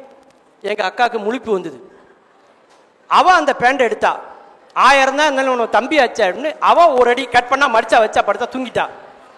காலையில் 6 மணிக்கு என் தங்கச்சி இருந்துச்சா, இவனுக்கு நமக்கு பாக்கெட் மணி கொடுக்குறவன் இவனை கட் பண்ணி நம்மளை கட் பண்ணிடுவான்ட்டு அவன் அந்த பேண்ட் எடுத்தா, ஒரு அடி கட் பண்ணா, மடிச்சா, வச்சா, படுத்தா, தூங்கிட்டா. அதுக்கடுத்து 7 மணி என் தம்பி எஞ்சான். அவன் பார்த்தான், இவன் நம்மளை கொன்னே போடுவான், நமக்கு வெடி வச்சிருவான் அப்படின்ட்டு அவன் பேண்ட் எடுத்தான், ஒரு அடி கட் பண்ணா, மடிச்சா, வச்சா, படுத்தா, தூங்கிட்டான். தீபாவளி அன்னைக்கு தீபாவளி பேண்டை போட்டா அன்றை வேற மாறி போச்சு எனக்கு, தெரியுங்களா? இது மாதிரி தான் இந்த பண்டிகை காலங்களில் நம்ம பழமையை எண்ணினா மட்டும்தான், போட்டுனா மட்டும்தான் இனிமேல் உள்ள காலங்கள் இது பண்ண முடியும். நம்ம புதுமைன்னு சொல்லி நம்ம புதுமையை நோக்கி ஓடிட்டு இருக்கோம். ரிட்டர்ன் பேக் எங்கே வர வேண்டியதுன்னா பழமைக்கு தான் வர வேண்டியது இருக்குது. கேஸ் அவங்க சொன்ன மாதிரி இந்த பலகாரங்கள்னால பார்த்தீங்கன்னா பல பாதிப்புகள் வருதுன்னு. அன்றைய காலகட்டத்தில் செஞ்ச ஒவ்வொரு உணவுனாலையும் எள்ளு, கம்பு, ராகி இந்த மாதிரி சத்தான உணவுப் பொருட்களை வச்சு வீட்டில் நல்ல இதில் வச்சு செஞ்சுருக்காங்க. அது சுவையும் நம்ம உடம்புக்கு ஆரோக்கியமானதாகவே தான் இருந்திருக்கு. ஆனால் இன்னைக்கு உள்ள காலகட்டத்தில் உள்ள விஷயங்கள் எல்லாமே வெறும் சுவை நாக்குக்காக மட்டுமே இருக்கே ஒழிய அது நம்ம உடம்புக்கானதா இல்லாமல் இருக்குது. இதனால் நமக்கான பாதிப்பாக தான் இருக்குது. பண்டிகைன்னு 4 நாள் லீவ் விட்டாலும் அதுக்கு பின்னாடி ஒரு 4 நாள் லீவ் எடுத்து அதை செரிமானம் பண்ணக்கூடிய லெவலில் இன்றைய காலகட்ட புதுமை போயிட்டு இருக்குது. பண்டிகை காலங்களில் போற்றப்படுவது பழமை என்று வாய்ப்பளித்ததுக்கு நன்றி கூறி விடைபெறுகிறேன். நன்றி, வணக்கம்.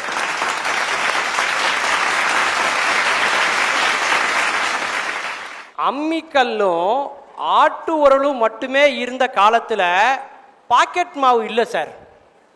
எப்போ நம்ம வீட்டில் கிச்சனில் மிக்சியும் கிரைண்டர் வந்துச்சோ அதுக்கப்புறம் தான் நம்ம பாக்கெட் மாவே வாங்கின்னு இருக்கோம் இல்லையா? ஆரோக்கியங்கிறது அம்மிக்கல்லில் தான் இருக்கே தவிர பேக்கெட் மாவில் ஒரு நாளுமே கிடையாது.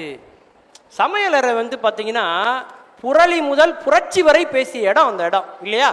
பழமை முக்கியம் அப்படின்னு அவர் பேசியிருக்கார். அதையெல்லாம் மறுத்து பேசணும்.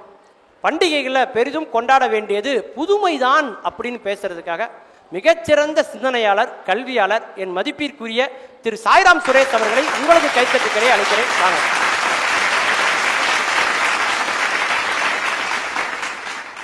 அன்னை தமிழுக்கு என் முதல் வணக்கம்.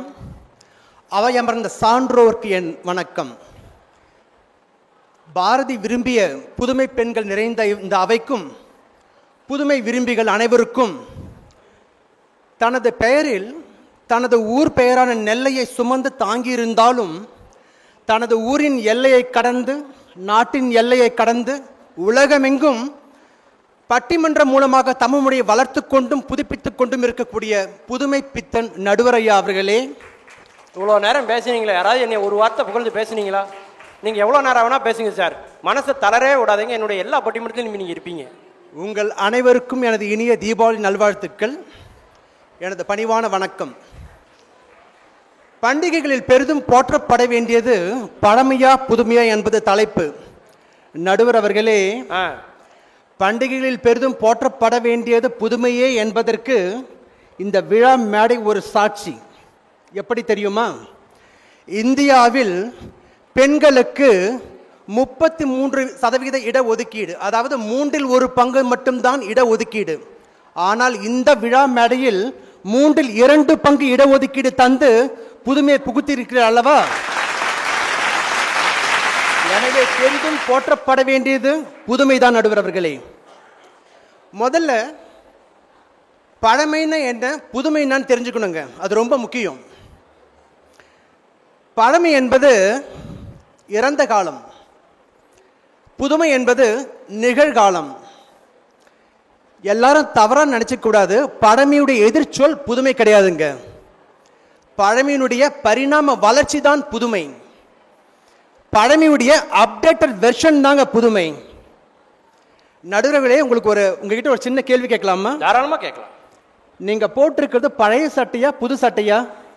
இப்ப நான் போட்டிருக்கிறது பழைய சட்டை தான். நடுவர்களே, அது பழைய சட்டை தான் இருந்தாலும் அந்த பழைய சட்டையில் இருந்த அழுக்கையெல்லாம் துவைச்சு சரி பண்ணிட்டு மடிப்பு களையாம அழகா அயன் பண்ணி போட்டிருக்கீங்க இல்லையா? இதுதான் புதுமை நடுவர்களே. அப்ப இறந்த காலத்தில் நடந்த அழுக்குகளை எல்லாம் நீக்கிவிட்டு நிகழ்காலத்தில் புத்தம் புதிதாக இருக்கிறீர்கள் இல்லையா? இதுதான் புதுமை நடுவர்களே. பழைய சட்டை கூட பார்க்க புது சட்டை மாதிரி உங்களுக்கு தெரியுதா? காரணம் நாங்க யூஸ் பண்ற சோப்பு அப்படி.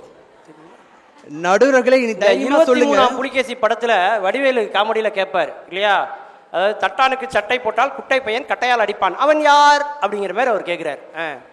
நடுவர்கள் இனிமேல் தைரியமா சொல்லுங்க, புது மைஸ் சட்டை என்று தைரியமாக சொல்லுங்கள் நீங்கள். அதுதான் புதுமையுடைய பெருமை. முக்கியமா பண்டிகைன்றத ஒரு சப்ஜெக்டா நம்ம எடுத்துக்க வேணாம். எப்பொழுதுமே புதுமையை வந்து கொண்டாட வேண்டுங்க. இந்த பண்டிகை நாட்கள்ல நமக்கு விடுமுறை கிடைக்கும். இப்படிதான் ஒரு பண்டிகையில் வந்து ஒரு விடுமுறை கிடைச்சது. நான் என் மனைவி வந்து 2 பேருமே பிசினஸ்ல இருக்கோம். 2 பேரும் ப்ரொஃபஷனல்ஸ் தான். ரொம்ப பிஸி ஷெட்யூல் இருப்போம். அன்னைக்கு தான் ஒரு நாள் விடுமுறை. அன்னைக்கு விடுமுறையில் கொஞ்சம் லேட்டாக எழுந்துட்டோம். மணி 8 ஆச்சு, 9 ஆச்சு, 10 ஆச்சு. மார்னிங் பிரேக்ஃபாஸ்ட்டே செய்யலை. ஒரு கட்டத்துக்கு மேலே பயங்கர பசி, ரொம்ப கோவம் வந்து, என்னம்மா இன்னும் சமைக்காமல் இருக்க, நான் ஹோட்டலுக்கு கிளம்பி போயிட்டுமான்னு கேட்டேன். ஐயோ இருங்க, கோச்சிக்காதீங்க, ஒரு 5 நிமிஷம் வந்துடுங்க அப்படின்னாங்க. சரி பரவாயில்ல, 5 நிமிஷம் வந்து ஏதோ பிரேக்ஃபாஸ்ட் செஞ்சு தர போகிறாங்கன்னு நினச்சேன். அப்புறம் பார்த்தா அவங்களும் ரெடி ஆகிட்டு நானும் வரங்க ஹோட்டலுக்கு போகிறாங்க அப்படின்னாங்க. இதுதான் புதுமை நடுவர்களே. ஸோ அந்த இயல்பை புரிஞ்சுக்கணும். நிகழ்காலத்துடைய இயல்பை புரிந்து கொண்டு நடப்பது தான் புதுமை. அந்த புதுமை என்பது பழமையில் இருக்கிற பாரம்பரியத்தை எடுத்துக்கணும், புதிய நவீனத்தை புகுத்தணும், அதன் மூலமா சிறப்பாக வாழணும். அதுதாங்க புதுமையுடைய பண்பே. சபாஷ். முக்கியமாக சமீபத்தில் கிருஷ்ண ஜெயந்தி ஒரு பண்டிகை கொண்டாட நடுவர்களே. முன்னெல்லாம் என்னுடைய பாட்டி என்னுடைய அம்மாலாம் விடிய காலம் 3 மணிக்கெல்லாம் எழுந்து தட்டு அதிரசம் முறுக்கு சீடை எல்லாம் செஞ்சு சமைச்சு கொடுப்பாங்க. அதெல்லாம் அந்த காலம் பழமை நடுவர்களே. அதாவது பண்டிகை நாட்களில் நம்ம வீட்டு அம்மா எழுந்து வேலை செஞ்சாங்கன்னா அது பழமை. பண்டிகை நாட்களில் நம்ம எழுந்து நம்ம வீட்டு அம்மாவுக்காக வேலை செஞ்சோம்னா அது புதுமை நடுவர்களே. இந்த கிருஷ்ண ஜெயந்தி எப்படி இவ்வளோ பலகாரம் செய்யறது? அதாவது கல்யாணத்துக்கு முன்னாடி சார் இந்த டிவியில் ஒரு காட்சி வரும், பார்த்துருக்கீங்களா? காலங்காத்தால் அந்த அம்மா என்ன பண்ணுவாங்க, எந்திரிச்சு கணவர் இருக்கக்கூடிய அந்த படுக்கை அறையில் போய் அவள் கால் மாட்டில் இருக்க பெட்ஷீட்டெல்லாம் அப்படி எடுத்து வச்சு அப்படி கண்ணை தொட்டு ஊற்றிப்பாங்க இல்லையா? இந்த மாதிரி பழமை இதே மாதிரி தான் என் வாழ்க்கை இருக்கும்னு நான் நினச்சேன். கல்யாணத்துக்கு அப்புறம் தான் தெரிஞ்சுது பால் பாக்கெட் வாங்க போகிறதே நான் தான் அப்படிங்கிறதே எனக்கு அப்புறம் தான் தெரிஞ்சுது. பெண்கள் பண்டிகைனாலே முதல்ல கோலம் போடுவாங்க. வீட்டு வாசலில் பார்த்துருக்கீங்களா? கோலம் போடுவாங்க, புள்ளி வைப்பாங்க.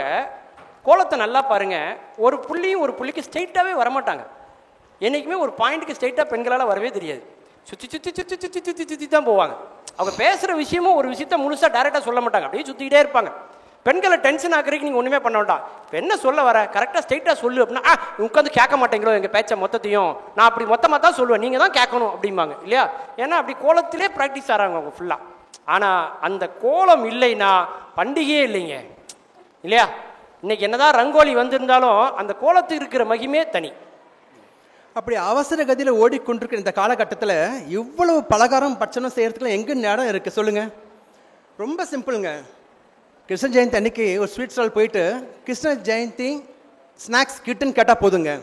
அந்த ஸ்நாக்ஸ் கிட்ட ஓப்பன் பண்ணிங்கன்னா அந்த பழைய பாரம்பரியமாக என்ன ஸ்வீட்ஸ்லாம் இருக்குமோ அதிரசம் சீடை எல்லாமே இருக்கும், கிருஷ்ணர் பொம்மையை தவிர. ஆமாம், அது மட்டும் கொடுக்க மாட்டாங்க. கிருஷ்ணரை நம்ம கும்பிடுறோமோ இல்லையோ, நமக்கு பக்தி இருக்கோ இல்லையோ, பலகாரம் மட்டும் கொடுத்தா வாங்கி சாப்பிட்டு போவோம் நம்ம நல்லா இல்லையா? நடுவர்களை எழுதி வச்சுக்கோங்க, அடுத்த வருஷம் வெகு விரைவில் அந்த ஸ்நாக்ஸ் கிட்ல கிருஷ்ண பொம்மையை வச்சு கொடுப்பாங்க. பார்த்தீங்களா? அதுதான் புதுமை நடுவர்களே. எவ்வளவு புதுமை வந்துட்டு இருக்கு. நீங்க என்னன்னு பழைய காலத்துல கிரிஞ்சு பண்ணிட்டு இருக்கீங்க நீங்க. முந்தியெல்லாம் சொந்தக்காரர் இருந்து கல்யாணத்தை பண்ணா, இன்னைக்கு சொந்தக்காரன் தேவையா? ஈவெண்ட் மேனேஜர் இருக்காரு சார், ஈவெண்ட் மேனேஜர்கிட்ட கொடுத்துட்டீங்கன்னா போதும். தெரியுமா? இந்த தாலி கட்டுறது மாலை மாத்துறது அதை மட்டும் தான் விட்டு வச்சிருக்கான். இனி போற போக்கில் ஈவெண்ட் மேனேஜர் தாலியும் சேர்த்து அவனே கட்டிடுவான், எல்லா வேலையும் அவனே பார்த்துருவான். அப்படி ஆயிப்போச்சு இன்னைக்கு காலம். என்ன பேசிட்டு இருக்கீங்க பழமைன்னு? எப்பவுமே இந்த காலத்துல ட்ரெண்டிங்கா இருக்கணும் நடுவர்களே, அப்போ நமக்கே மதிப்பு இருக்கும். Trend is our friend. அந்த கிருஷ்ண ஜெயந்திக்கு எல்லாரும் பலகாரம் வாங்கி கடையில் வாங்கி ரெடி பண்ணி வச்சாச்சு, பூஜை பண்ணணும். அந்த வீட்டில் வந்து பார்த்தீங்கன்னா அந்த கிருஷ்ணர் காலடி தடம் வைப்பாங்க, எல்லாரும் வீட்டில் வைப்பாங்க. அதாவது அரிசி மாவு அரைச்சி அந்த மாவுல வந்து கிருஷ்ணர் குழந்தை காலடி அடி வைப்பாங்க. எனக்கு ரெண்டுமே வளர்ந்த பசங்க, 2 பேரும் வெளியூரில் இருக்காங்க. எங்கள் பக்கத்து வீட்டில் வந்து பார்த்தீங்கன்னா ஒரு யூகேஜி படிக்கிற ஒரு குழந்தை பையன் இருக்கான், ராகுன்னு பேர். என் ஒய்ஃப் அவங்க அம்மா ராகு அம்மா கிட்ட சொல், ராகு அம்மா பையனை கொஞ்சம் அனுப்புங்க, எங்கள் வீட்டில் வந்து கிருஷ்ணர் காலடி தடம் வைக்கணும் அப்படின்னு சொன்னாங்க. அவங்களும் சரின்னு சொல்லிட்டாங்க. எல்லாம் ரெடி பண்ணி வச்சுட்டோம். அந்த குழந்தை வரவே இல்லை வீட்டுக்கு. என் ஒய்ஃப் ரொம்ப டென்ஷன் ஆகிட்டாங்க. உடனே ராகு அம்மாவுக்கு ஃபோன் பண்ணி, ராகு அம்மா கொஞ்சம் குழந்தைய அனுப்புங்க, அரிசி மாவுலாம் ரெடி பண்ணி வச்சுட்டேன், குழந்தை காலடி தடம் வைக்கணும்னு சொல்லிட்டு. இல்லைங்க, உங்களுக்கு முன்னாடி ஒரு 6 பேர் புக் பண்ணியிருக்காங்க, பக்கத்து தெருவுக்குலாம் போயிருக்கான் அவன், எல்லா வீட்லையும் போய் காலடி எடுத்து தடம் வச்சுட்டு தான் வந்து உங்கள் வீட்டுக்கு வருவா, நீங்கள் 7வது டோக்கனில் இருக்கீங்க அப்படின்னாங்க. அன்னைக்கு அந்த பையனுக்கு அவ்வளோ டிமாண்ட் நடுவர்களே. பெண்களுக்கு எவ்வளவு கற்பனை சக்தி இருக்குன்னு அந்த கிருஷ்ண ஜெயந்தி அன்னைக்கு தான் தெரியும். அவங்க எல்லாருக்கும் ஒரு ஆர்டிஸ்ட் ஆயிடுவாங்க. பார்த்துருக்கீங்களா? அப்படி தோட்டாதாரணி மாதிரி செட்டு போடுற மாதிரி அந்த பிள்ளைக்கு அப்படி ரெடி பண்ணுவாங்க. புரியுதுங்களா? அது பொம்பளை பிள்ளையா இருந்தால் கூட ஆம்பளை மாதிரி கிருஷ்ண மாதிரி போட்டு அவன் வெண்ணையை திட்டுற மாதிரி அப்படி ஒரு லுக்கை கொடுத்து அவன் பாவம் பரிதாபமாக நின்றுட்டு இருப்பான் அன்னைக்கு. அவன் பார்த்தீங்கன்னா என் ஒய்ஃப் ரொம்ப டென்ஷன் ஆகிட்டாங்க. ஏங்க நேரம் நல்ல நேரம் நெருங்கின்னு இருக்கு, பூஜை முடிச்சாக்கணும், இன்னும் பூஜை பண்ணாமல் இருக்கும், என்னங்க பண்ணுறதுன்னு தெரியலையே, ராகு வரலையே அப்படின்னு. ஏம்மா இதுக்கெல்லாம் டென்ஷன் பண்ணுற, ஏன் கஷ்டப்படுற, அமைதியாக ஒன்றும் ப்ராப்ளம், நான் பார்த்துக்கிறேன் அப்படின்னு சொல்லிட்டு அந்த பச்சரிசி மாவு எடுத்து என் காலடி தடம் எடுத்து வச்சு நானே என் வீட்டில் வந்து காலடி தடம் வச்சுட்டேன். என்ன கொஞ்சம் சைஸ் கொஞ்சம் பெருசாக இருந்தது. பூஜைக்கு வந்தவங்களாம் பார்த்துட்டு என்ன உங்கள் வீட்டில் வந்து கிருஷ்ணர் தடம் வந்து காலடி ரொம்ப பெருசாக இருக்குன்னு கேட்டாங்க. என் ஒய்ஃப் திரு முடிச்சாங்க. நான் சமாளித்தேன், இல்லைங்க எங்கள் வீட்டை வளர்ந்த கிருஷ்ணன் வந்துட்டு போனாருங்க அப்படின்னு சொல்லிட்டேன். அவ்வளோ சிம்பிளாக பண்ணணும் நடுவர்களே. இதில் எல்லாத்திலும் புதுமையாக புகுத்தினா தான் வந்து எல்லாமே சுலபமாக இருக்க முடியும், நல்லா வாழ முடியும், சந்தோஷமாக வாழ முடியும் இல்லையா? இதெல்லாம் பழமையாக நினச்சிட்டு வருத்தப்பட்டு தான் வந்து ரொம்ப கஷ்டத்தில் தான் இருக்கணும் நம்ம. அதனால் என்றைக்குமே புதுமையாக தான் போற்ற வேண்டும். ஒன்றும் இல்லைங்க, ஒரு 2 நாள் முன்னாடி என்னுடைய நண்பருடைய வீட்டுக்கு போயிருந்தேன். நண்பருடைய பையன் வந்து பார்த்தீங்கன்னா வந்து அவங்க ஸ்கூலை பற்றிலாம் சொல்லிட்டு இருந்தான். எங்கள் ஸ்கூலில் ரொம்ப ஸ்ட்ரிக்டாக இருக்காங்க சார், எது பண்ணாலும் ரொம்ப பனிஷ் பண்ணிடுறாங்க. இப்படி தான் 2 நாள் முன்னாடி வந்து பார்த்தீங்கன்னா ஸ்கூலில் கிளாஸ் டீச்சர் ஒரு கொஸ்டின் கேட்டாங்க சார், அதுக்கு எந்த பசங்களும் பதில் சொல்லலை, நான் தான் பதில் சொன்னேன். பதில் சொன்ன என்னை வந்து வெளியே நிற்க வச்சுட்டாங்க அப்படின்னா எனக்கு ரொம்ப வருத்தமாயிடுச்சு. என்ன குழந்தை வந்து கிளாஸில் எந்த ஸ்டூடெண்ட்ஸும் பதில் சொல்லலை, அவன் மட்டும் பதில் சொல்லியிருக்கான், ஏன் அவனை பனிஷ் பண்ணாங்கன்னு தெரியல, என்னப்பா கேள்வி கேட்டாங்க அப்படின்னு. கிளாஸ் டீச்சர் கேட்டாங்க சார், கேட்டாங்க அங்கிள் என் மேலே ராக்கெட் விட்டது யாருன்னு கேட்டாங்க, நான் தான் விட்டேன்னு சொன்னேன், உடனே பனிஷ் பண்ணிட்டாங்க அப்படின்னா. ஸோ அந்த குழந்தைகள் ஆசிரியர்கள் வந்து பார்த்தீங்கன்னா முன்னாடி பயந்துட்டு இருந்தாங்க, இப்போ பயம் கிடையாது, நண்பர்கள் போல பழகக்கூடிய ஒரு சகஜமான சூழலில் இருக்கோம் இப்போ நம்ம. இப்படி புதுமை ஒவ்வொரு விஷயத்திலும் இருக்கணுங்க. தலைமைத்துவத்திற்கான பண்பு எது? ஏற்கனவே போட்ட பாதையில் வந்து போகிறத தலைமைத்துவ பண்பு கிடையாது. தனக்கென ஒரு பாதையை வகுத்து கொண்டு அதில் பயணிக்கிறோம் இல்லையா, அது வந்து அவங்கள தான் நம்ம லீடர்ஸ்ன்னு சொல்லுவோம், அவங்கள தான் ட்ரெண்ட் செட்டர்ன்னு சொல்லுவோம். அப்படி வாழ்க்கையில் மட்டும் இல்லாமல் தொழில்துறையை மட்டும் இல்லாமல் எல்லா விஷயங்களையும் புதுமையை கொண்டாடுவோம், புதுமையை புகுத்துவோம், புதிதாய் பிறப்போம். பழையன கழிதலும் புதின புகுதலும் அந்த முதுமொழி பாவேந்தர் பாரதிதாசன் சொன்னது போல புதியதோர் உலகம் செய்வோம், நமது புதுமை முயற்சிகளால் புதுமை படைத்து புதியதோர் உலகம் செய்வோம் என்று கூறி வாய்ப்பளித்து நன்றி கூறி அமைகிறேன். நன்றி, வணக்கம். ஏற்கனவே போட்ட பாதையில் போகக்கூடாது, புதிய பாதையில் போகணும் அப்படின்னார்.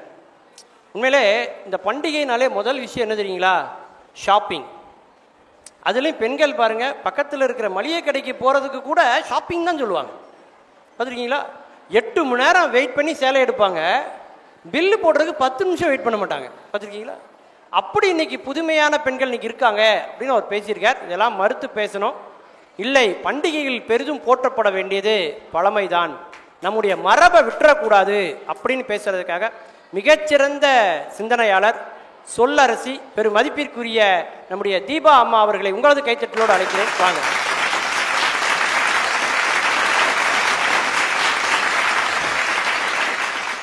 தீபங்கள் ஒளிர்வது போல் அனைவரது வாழ்வும் ஒளிரட்டும், பட்டாசு வெடித்து சிதறுவது போல் உங்கள் துன்பங்கள் சிதறட்டும். தீபாவளி திருநாள் நல்வாழ்த்துக்கள். எதிரணியில் பேசினது புதுமைன்ற டாபிக் சொல்கிறோன்ற பேரில் நாடு இன்னைக்கு எப்படி போயிட்டுருக்கு, நடுவர் போட்டிருக்க சட்டை அழுக்கு சட்டையா பழைய சட்டையா புது சட்டையான்னு ஆராய்ச்சி பண்ணிட்டு இருக்காங்க. மாணவ செல்வங்களே, சக்திகள் நிறைந்த இந்த இடத்தில் நான் சொல்லுகிறேன், உங்களை ஒன்றுமே இல்லாத விஷயத்துக்கு டைவர்ட் பண்ணுற விஷயந்தான் புதுமை. அதுவும் இந்த பண்டிகை நாட்களில் கிழிஞ்ச சட்டை போட்டால் அதில் பெருமைன்னு சொல்லிட்டு தமிழ் பண்பாடையும் கலாச்சாரத்தையும் போற்றக்கூடிய உடையில் இவங்க வந்து உட்கார்ந்துட்டு உங்ககிட்ட புதுமையாக ஜீன்ஸை கிழிச்சு போட்டாதான் அதில் பெருமைன்னு சொல்லிட்டு உட்கார்ந்துட்டு இருக்காங்க எதிரணியை சேர்ந்தவர்கள். அதை விட நடுவில் ஒரு சகோதரர் பேசினார், அவங்க ஒய்ஃபு டென்ஷன் ஆக வேணாங்க, இங்கே இருக்கிற எல்லாருமே டென்ஷன் ஆகணும். பிள்ளைகளை கிரீச்சில் விட்டுட்டு, அம்மா அப்பாவை முதியோர் இல்லத்தில் விட்டுட்டு, கணவன் மனைவி சேர்ந்து வாழ்வது தான் கூட்டு குடும்பம்னு நினச்சிட்டு உட்கார்ந்துட்டு இருக்காரு அந்த மனுஷன். பக்கத்து வீட்டு பிள்ளைய கடன் கேட்டால் 7ஆவதா என்ன 70ஆ கூட கொண்டு வந்து விடுவாங்க. தான் பிள்ளைய வீட்டில் வச்சுக்கிட்டு பண்ண முடியாமல் கிரீச்சில் சேர்த்துட்டு இவங்க வந்து புதுமை விரும்பிகள் அப்படின்னு பேசுகிறாங்க. அன்னைக்கெல்லாம் வாழ்த்து மடல்னு ஒன்று இருந்தது. பண்டிகை காலங்களில் வாழ்த்து மடல்னு ஒன்று வரும், அதுக்கு உயிர் இருந்தது. தபால்காரர் கொண்டு வந்து கொடுக்குறப்ப அது படிக்க தெரியாத அம்மா அப்பாவுக்கு அதை படித்து காட்டுற தபால்காரர் ஒரு கடவுளாக தெரிவார். அந்த வாழ்த்து மடல் இன்று இருக்கான்னா இல்லை. சமீபத்தில் நான் ஒரு ஸ்டேட்டஸ் போட்டிருந்தேன், எங்கள் அப்பா இறந்து 20 வருடங்களுக்கு மேலே ஆயிடுச்சுன்னு அந்த இழப்பை சொல்லி ஒரு ஸ்டேட்டஸ் போட்டிருந்தேன். நீங்கள் நம்ப மாட்டீங்க, நிறைய பேர் ஆர்ஐபி மெசேஜ் போட்டானுங்க. எதுக்குன்னு பார்த்தேன், 20 வருஷத்துக்கு முன்னாடி செத்தவரை மறுபடியும் சாவடிச்சிட்டாங்க. ஏன்னா நான் கீழே போட்ட மெசேஜை படிக்கிறதுக்கு கூட நிறைய பேருக்கு டைம் இல்லை. ஸ்டேட்டஸ் போட்டு முன்னாடிலாம் ஒவ்வொருத்தருக்கும் வாழ்த்து மெசேஜ் அனுப்புவாங்க, இப்போ அதுக்கு கூட நேரம் இல்லை. மொத்தமாக தூக்கி ஒரே ஒரு ஸ்டேட்டஸை போட்டால் போதும் அப்படின்ற நிலமையில் ஓடிட்டு இருக்கு நடுவர் அவர்களே. அதுக்கப்புறம் உணவை பற்றி பேசினாங்க.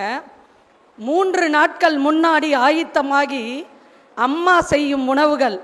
வாழ்க்கை எனும் கதாபாத்திரத்தில் நடிக்க தெரியாத ஒரே முகம் அது அம்மா தான். நம்ம நல்லதுக்காக அவங்க செய்கிறாங்க. ஆனால் இன்றைக்கி பெட்டியில் அடித்த உணவை வாங்கிட்டு, இன்றைக்கி சென்சஸ் படி பார்த்தீங்கன்னா 40 வயசுலேருந்து 55 வயசுக்குள்ளே சாகிறவர்கள் எண்ணிக்கை ஜாஸ்தியாக இருக்குது. காரணம் என்னென்னா, இந்த பெட்டியில் அடைத்த உணவுகளை சாப்பிட்டதனால மட்டும்தான். 3 நாளைக்கு முன்னாடி அதிரசம் முறுக்கு இதெல்லாம் செஞ்சு வச்சுட்டு மிகப்பெரிய ஸ்நாக்ஸே அதுதான் நமக்கு அந்த காலத்தில். இப்போ பிள்ளைங்கள்லாம் வீட்டுக்கு வராங்க, யார் வீட்டுக்கு வந்தாலும் உற்றாரையும் உறவினர்களையும் இணைக்கும் ஒரு பாலமாக இருந்தது. இப்போ வீட்டுக்கு வரவங்க கிட்ட நம்ம என்ன சொல்லுவோம், காஃபி கொடுக்கறதுக்கு முன்னாடி சில பலகாரம் கொடுப்போம். ஆனால் இன்னைக்கு சூழ்நிலையில் என்ன கேட்குறாங்க, காஃபி குடிக்கிறீங்களா, காஃபி வேணுமா, ஸ்ட்ராங்காவா லைட்டாவா, சக்கரை தூக்கலாவா கம்மியா, இத்தனை கேள்விக்கு நடுவில் அந்த மானங்கிட்ட காஃபியை குடிக்கணுமான்னு நமக்கு தோணும். இந்த சூழ்நிலைக்கு பேர் புதுமைனா அத்தகைய நாங்கள் இப்பவும் தெளிவாக சொல்கிறேன், நாங்கள் புதுமைகள் வேண்டான்னு சொல்லவே இல்லை. புதுமை என்பது ஒரு மாற்றத்திற்கான சிறிய தேடல் தானே தவிர அது முழுமையாக போற்றக்கூடிய விஷயமாக என்றுமே இருக்க முடியாதுன்னு தான் நாங்கள் சொல்கிறோம். நம்ம ஊரில் கூட பெண்கள்லாம் பார்த்தீங்கன்னா இப்போ காலங்காத்தால சீக்கிரமே எந்திப்பாங்க, பார்த்துருக்கீங்களா? 3-3:30க்கெல்லாம் எந்திப்பாங்க தமிழ்நாட்டில் பெண்கள். ஏன்? அப்போத்தான் முதல் டிகாஷனில் அவங்க காப்பி போட்டு குடிச்சிட்டு அதே டிகாஷனில் அடுத்து நமக்கு எடுத்து வைப்பாங்க. பெட்டர்மாஸ் லைட்டு வச்சு தான் பெட்டர்மாஸ் லைட்டே தான் வேணுமா? நாங்கள் உண்மையை சொல்லட்டுங்களா, மெட்ரமாஸ் லைட்டில் நடந்த திருமணங்கள், பல திருமணங்கள் இன்றும் இணைபிரியாத ஜோடிகளாக வாழ்ந்து கொண்டு இருக்கிறார்கள். உங்கள் வீட்டிலும் தாத்தாவாக பாட்டியாக. ஆனால் உங்களை சுற்றி இருக்கிற அண்ணனோ அண்ணியோ சித்தியோ சித்தப்பாவோ டைவர்ஸ் என்று கோர்ட்டுக்கும் கேஸ்க்குமாக அலைந்து கொண்டு இருக்கிறார்கள். அது இன்றைய திருமணம். உங்களுக்கு சென்னை மழையிலே தத்தளித்தது, சென்னை மூச்சு திணறியது, சென்னை முழுக்க மின்சாரம் தடைப்பட்டது இல்லையா? அப்போ தத்தளித்த அத்துணை பேரையும் காப்பாற்றியது அதையே பழைய பெட்டர்மாஸ் லைட்டு தான் என்பதை நீங்கள் மறந்து விடாதீர்கள் நண்பர்களே. இன்னைக்கு நம்ம விடுமுறை நாட்கள், வீட்டில் பெரியவங்க இருப்பாங்க, தாத்தா பாட்டி இருப்பாங்க, அவங்க காலில் விழுந்து ஆசீர்வாதம் வாங்குவோம். அவங்க 5 ரூபாய் திட்டு நாணயத்தோடு அவர்களின் நாணயத்தையும் நேர்மையும் நமக்கு சொல்லி கொடுத்தாங்க. இன்னைக்கு அவர்களையும் நம்ம தொலைச்சிட்டோம். அவர்கள்கிட்ட இருந்து கற்றுக்க வேண்டிய பண்பையும் அந்த உணர்வுகளையும் உயிரோடு வாழும் முறையையும் தொலைத்து கொண்டு புதுமை என்ற நோக்கில் ஓடிக்கொண்டிருக்கிறோம். ஆனால் புதுமையை போய் நம்ம சேர்றோமானா அதுவும் கிடையாது. இப்போ சமீபத்தில் ஒரு கருத்து இருக்கு, பழைய சிறுதானிய உணவுகள் கணிசமாக உண்றவர்களோட எண்ணிக்கை சமீபத்தில் ஒரு 3 வருஷத்தில் அதிக அளவில் இன்க்ரீஸ் ஆகிருக்கு. இதே அண்ணா நகரில் பழைய சாதத்தின் விலை 160 ரூபாய். உண்டா இல்லையா? அது பழமைதானே. இன்னைக்கு அதை விரும்பி தானே நம்ம சாப்பிட்டுக்கிட்டு இருக்கோம். ஆக என்றுமே பண்டிகையில் மட்டுமல்ல, உடல் ஆரோக்கியத்திற்கும் வாழ்வியல் முறைக்கும் என்றுமே தேவைப்படுவது பெரிதும் போற்ற வேண்டியது பழமையே என்று கூறி வாய்ப்புக்கு நன்றி. நீங்க பிரியாணி நினைச்சா உடனே பண்ணிடலாம். ஆனா பழைய சோறு உங்களால உடனே ரெடி பண்ண முடியுமா? இல்லையா? பழமை தான்யா அப்படின்னு அவங்க பேசியிருக்காங்க. நம்ம ஊர்ல மண்ணடுப்பா இருந்தது மின்னடுப்பா மாறி போச்சு, சன்னடுப்பா மாறி போச்சு இல்லையா? இப்போ கேஸ் அடுப்பு எல்லாமே வந்துட்டு. ஆனா இன்னைக்கும் அந்த மண்ணெண்ணெயினுடைய தேவை இன்னைக்கு இருக்கு. தெரியுமா உங்களுக்கு? எல்லா இளைஞர்களும் தெரிஞ்சுக்கிடணும் அந்த செய்தியை சொல்றேன். உலகத்திலேயே மிகவும் உயரமான போர்க்களம் எது தெரியுமா? சியாச்சின் கிளேசியர். அந்த இடத்த பாகிஸ்தான் ஆக்குப்பை பண்ணதுனால தான் கார்கில்னு ஒரு யுத்தமே வந்தது. அந்த இடத்துல நம்முடைய வீரர்கள் நம்ம எல்லையை காத்துக்கிட்டு இருக்காங்க. அந்த இடத்துக்கு போற ராணுவ வீரர்களுக்கு 3 மாதம் மட்டும்தான் பணி. அதற்கப்புறம் அவங்க கீழே இறங்கி வந்துருவாங்க. அப்புறம் வேற ஒருத்தர் போவார். ஏன்னா அங்க முதல் எதிரியே தனிமை, 2வது எதிரி குளிர், 3வது எதிரி தான் தீவிரவாதி. 3 மாசத்துக்கு மேல அங்க இருந்தா என்ன ஆகும்னா அவங்க மனநிலை பாதிக்கப்பட்டுரும். அப்படிப்பட்ட இடம் இந்தியாவில் இருக்கு, சியாச்சின் கிளேசியர். அதுக்கு எப்படி போவாங்க தெரியுமா? 2 கையில 2 கோடாரியை வச்சு அந்த பனிப்பாறையில கொத்துவாங்க. இப்படி கொத்தி மேலே ஏறுவாங்க. காலில் கிரிப் இருக்கும், அப்படி பிடிச்சி மேலே ஏறுவாங்க. ஒரு கயறு இருக்கும், அந்த கயரை கட்டிக்கிட்டு தான் எல்லாரும் வரிசையாக போவாங்க. அதில் ஒரு மினுக்கு மாதிரி மின்னிக்கிட்டே இருக்கும். ஏன் தெரியுங்களா? எப்போ பனி மூடுன்னு தெரியாது. நம்ம மண் சரிவு கேள்விப்பட்டிருக்கோம் இல்லையா? அங்கே பனிச்சரிவு நடக்கும். அவங்க மேலே ஒரு 10 அடிக்கு பனி சரிஞ்சிரும். உள்ளே இருக்கிறதே வெளியில் தெரியாது. வெள்ளத்தனைய மலர் நீட்ட மாந்தர்தம் உள்ளத்தனைது உயர்வுங்கிற மாதிரி குளம் எவ்வளோ உயரம் தண்ணி போதோ அது மாதிரி தாமரை போகிற மாதிரி அந்த கயிறு மேலே போயிட்டே இருக்கும். பனி பொழிய பொழிய மேலே அது மினிக்கு மாதிரி எரிஞ்சிக்கிட்டு இருக்கும். அதை பார்த்தா தான் தெரியும் இந்த இடத்துல ஒரு வீரர் புதைகுழியில் இருக்காருன்னு. அவங்க என்ன தெரியுமா பண்ணுவாங்க? இந்த சியாச்சின் கிளேசியரில் பனி மூடினதுக்கப்புறம் தலைக்கு மேலே 1 அடி மட்டும் இந்த பனியை விளக்குவாங்க. இந்த இடத்துல இருக்கிற ஆக்சிஜனை சுவாசிச்சுக்கிட்டு தேசத்தின் எல்லையை நம்முடைய வீரர்கள் காவல் காக்கிறார்கள் என்றால் அந்த எல்லை சாமிகளை நாம் வணங்க வேண்டும் சகோதரர்களே. காத்துல உள்ள ஈரப்பதம் அந்த பனிக்கட்டி வழியா உள்ள அங்க காத்தே ஈரமா தான் இருக்கும். அங்க சுவாசிக்கிறதே நீரைத்தான் சுவாசிக்கிறாங்க. அப்படிப்பட்ட இடத்துல எல்லாமே உறைஞ்சிரும். -65 டிகிரி ரஷ்யாவினுடைய சைபீரியா, புரிஞ்சுங்களா? அதற்கு அடுத்து அதிகமான குளிர் இருக்கிற இடம் நம்ம சியாச்சின் கிளேசியர். அங்க நம்ம ராணுவ வீரர்கள் எதை பயன்படுத்துறாங்க தெரியுமா? மண்ணெண்ணெயைத்தான் அவர்கள் பயன்படுத்தி கொண்டிருக்கிறார்கள் நண்பர்களே. ஏன் தெரியுமா? மண்ணெண்ணெயினுடைய அந்த உருகு நிலை, உரைநிலைன்னு சொல்றோம்ல, அந்த உருகு நிலைங்க மாதிரி அந்த உரைநிலைங்கிறது ரொம்ப அதிகம். அந்த -0 டிகிரியில பனிக்கட்டி மாதிரி ஆயிரும் தண்ணிலாம். ஆனா மைனஸ் கீழே எவ்வளவு போனாலும் கூட உறையாத ஒரு பொருள் உண்டு என்றால் அது நம்முடைய மண்ணெண்ணெய். அப்போ இந்த தேசத்தை காக்கிற பணி எது செய்து? மண்ணெண்ணெய் செய்கிறது என்றால் என்னதான் புதுமை வந்தாலும் பழமைக்குன்னு ஒரு வேல்யூ இருக்கத்தாசா செய்து அப்படின்னு அவங்க பேசியிருக்காங்க. இவ்வளவு நேரம் பெரியவங்க பேசினதான் கேட்டீங்க. இப்போ ஒரு 2K கிட்டோட குரலை நீங்க கேட்க போறீங்க. அவங்கள டைம் பாம் அணுகுண்டு மாதிரி செதுக்கி வச்சிருக்காங்க அவங்க ப்ரொஃபசர்ஸ்லாம். சந்திரிகா மேடம் பயங்கரமா ட்ரைனிங் கொடுத்துருக்காங்க அவங்களுக்கு. இதோ வருகிறார் உங்கள் கல்லூரி மாணவி ஜனப்பிரியா அவர்களை உங்களது கைத்தட்டலுக்கிடையே அழைக்கிறேன். நடுவர் அவர்களுக்கும் அவையோருக்கும் சக பேச்சாளர்களுக்கும் எனது வணக்கத்தை கூறி எனது உரையை தொடங்குகிறேன். பண்டிகையில் பெரிதும் வரவேற்க வேண்டியது புதுமையே என்று பேச வந்துள்ளேன். இங்கே பழமையை போற்ற வந்த யாரும் பெண்ணியவாதியோ பெண்ணியம் பேசுவார்களோ இல்லை என்று நினைக்கிறேன். ஏனெனில் உங்கள் பழமை வகை பண்டிகைகளில் அனைத்து கொண்டாட்டமும் ஆண்களுக்கு மட்டுமே உரியதாக இருந்தது மறுக்க முடியாத உண்மை நடுவர் அவர்களே. ஏனென்றால் ஒரு தீபாவளின்னு வந்துச்சுன்னு வச்சுக்கோங்களேன், ஒரு வாரம் முன்னாடியில இருந்து அந்த காலத்துல அந்த வீட்டு பெண்கள் எல்லாம் முறுக்கு அதிரசம் சீடைன்னு செய்யறதுக்கு விறகா சேர்ந்து வெந்துட்டு இருப்பாங்க.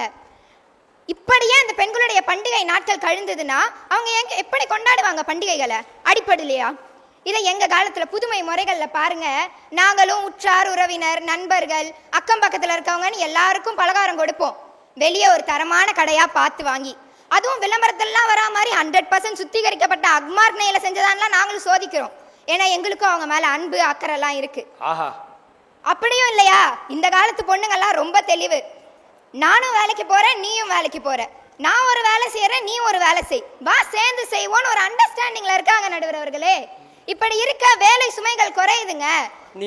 பாதி நான் பாதி கண்ணே, இட்லியை நான் ஊத்துறேன், சட்னி நீ அற, அவ்வளவு. இப்படி இருக்க பெண்களுக்கு குடும்பத்தோட செலவழிக்க நேரம் கிடைக்குது. நீங்க ஒத்துக்கிட்டாலும் ஒத்துக்காவிட்டாலும் புதுமை வழி பண்டிகைகள்ல தாங்க கொண்டாட்டம் என்பது அனைவருக்கும் பொதுவானதாக இருக்கு.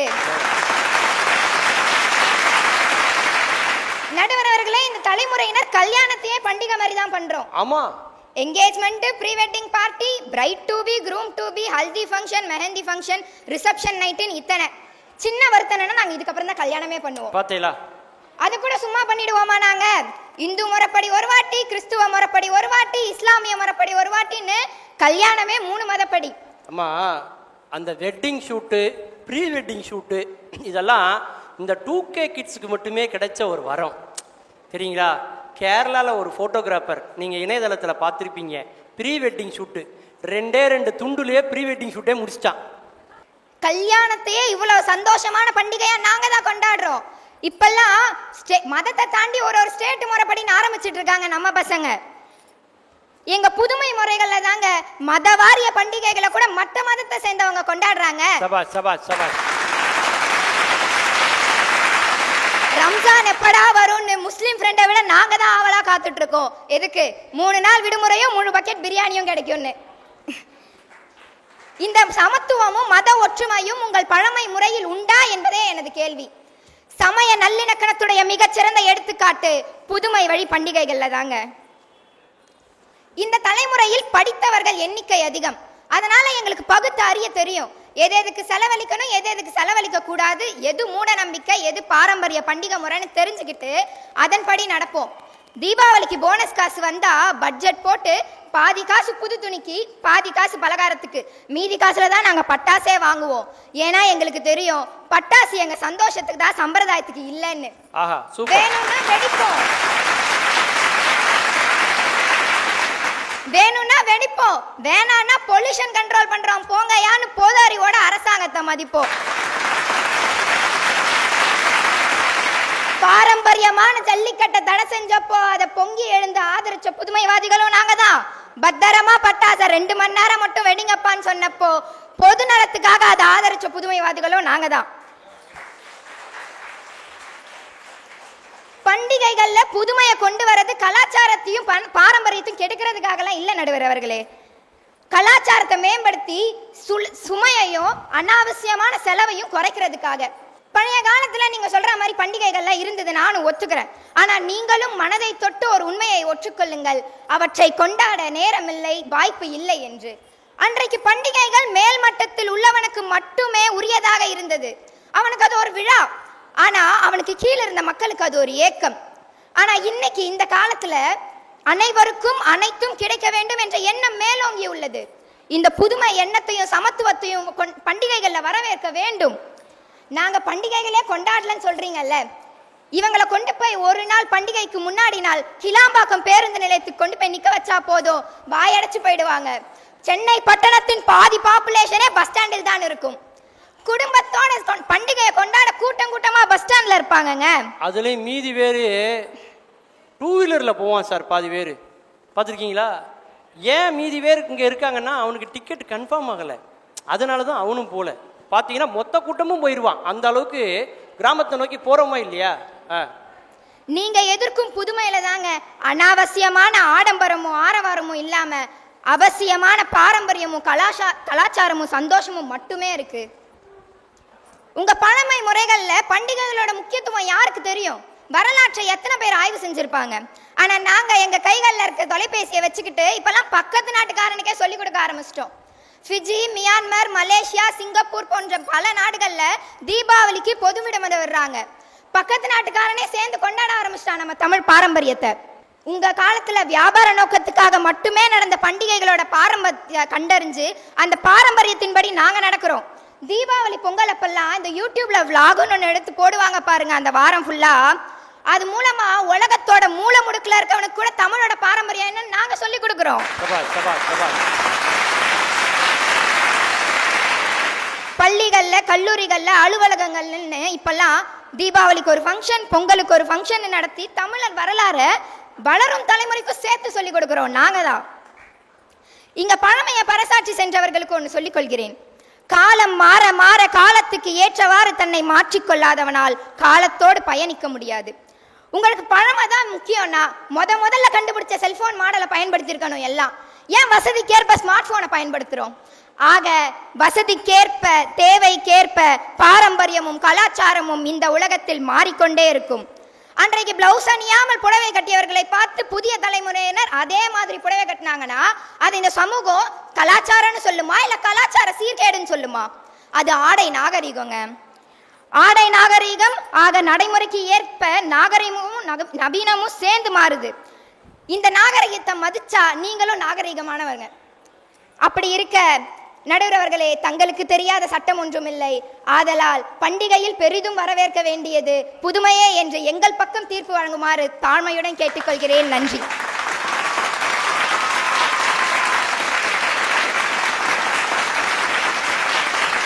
அருமையா சொன்னாங்க.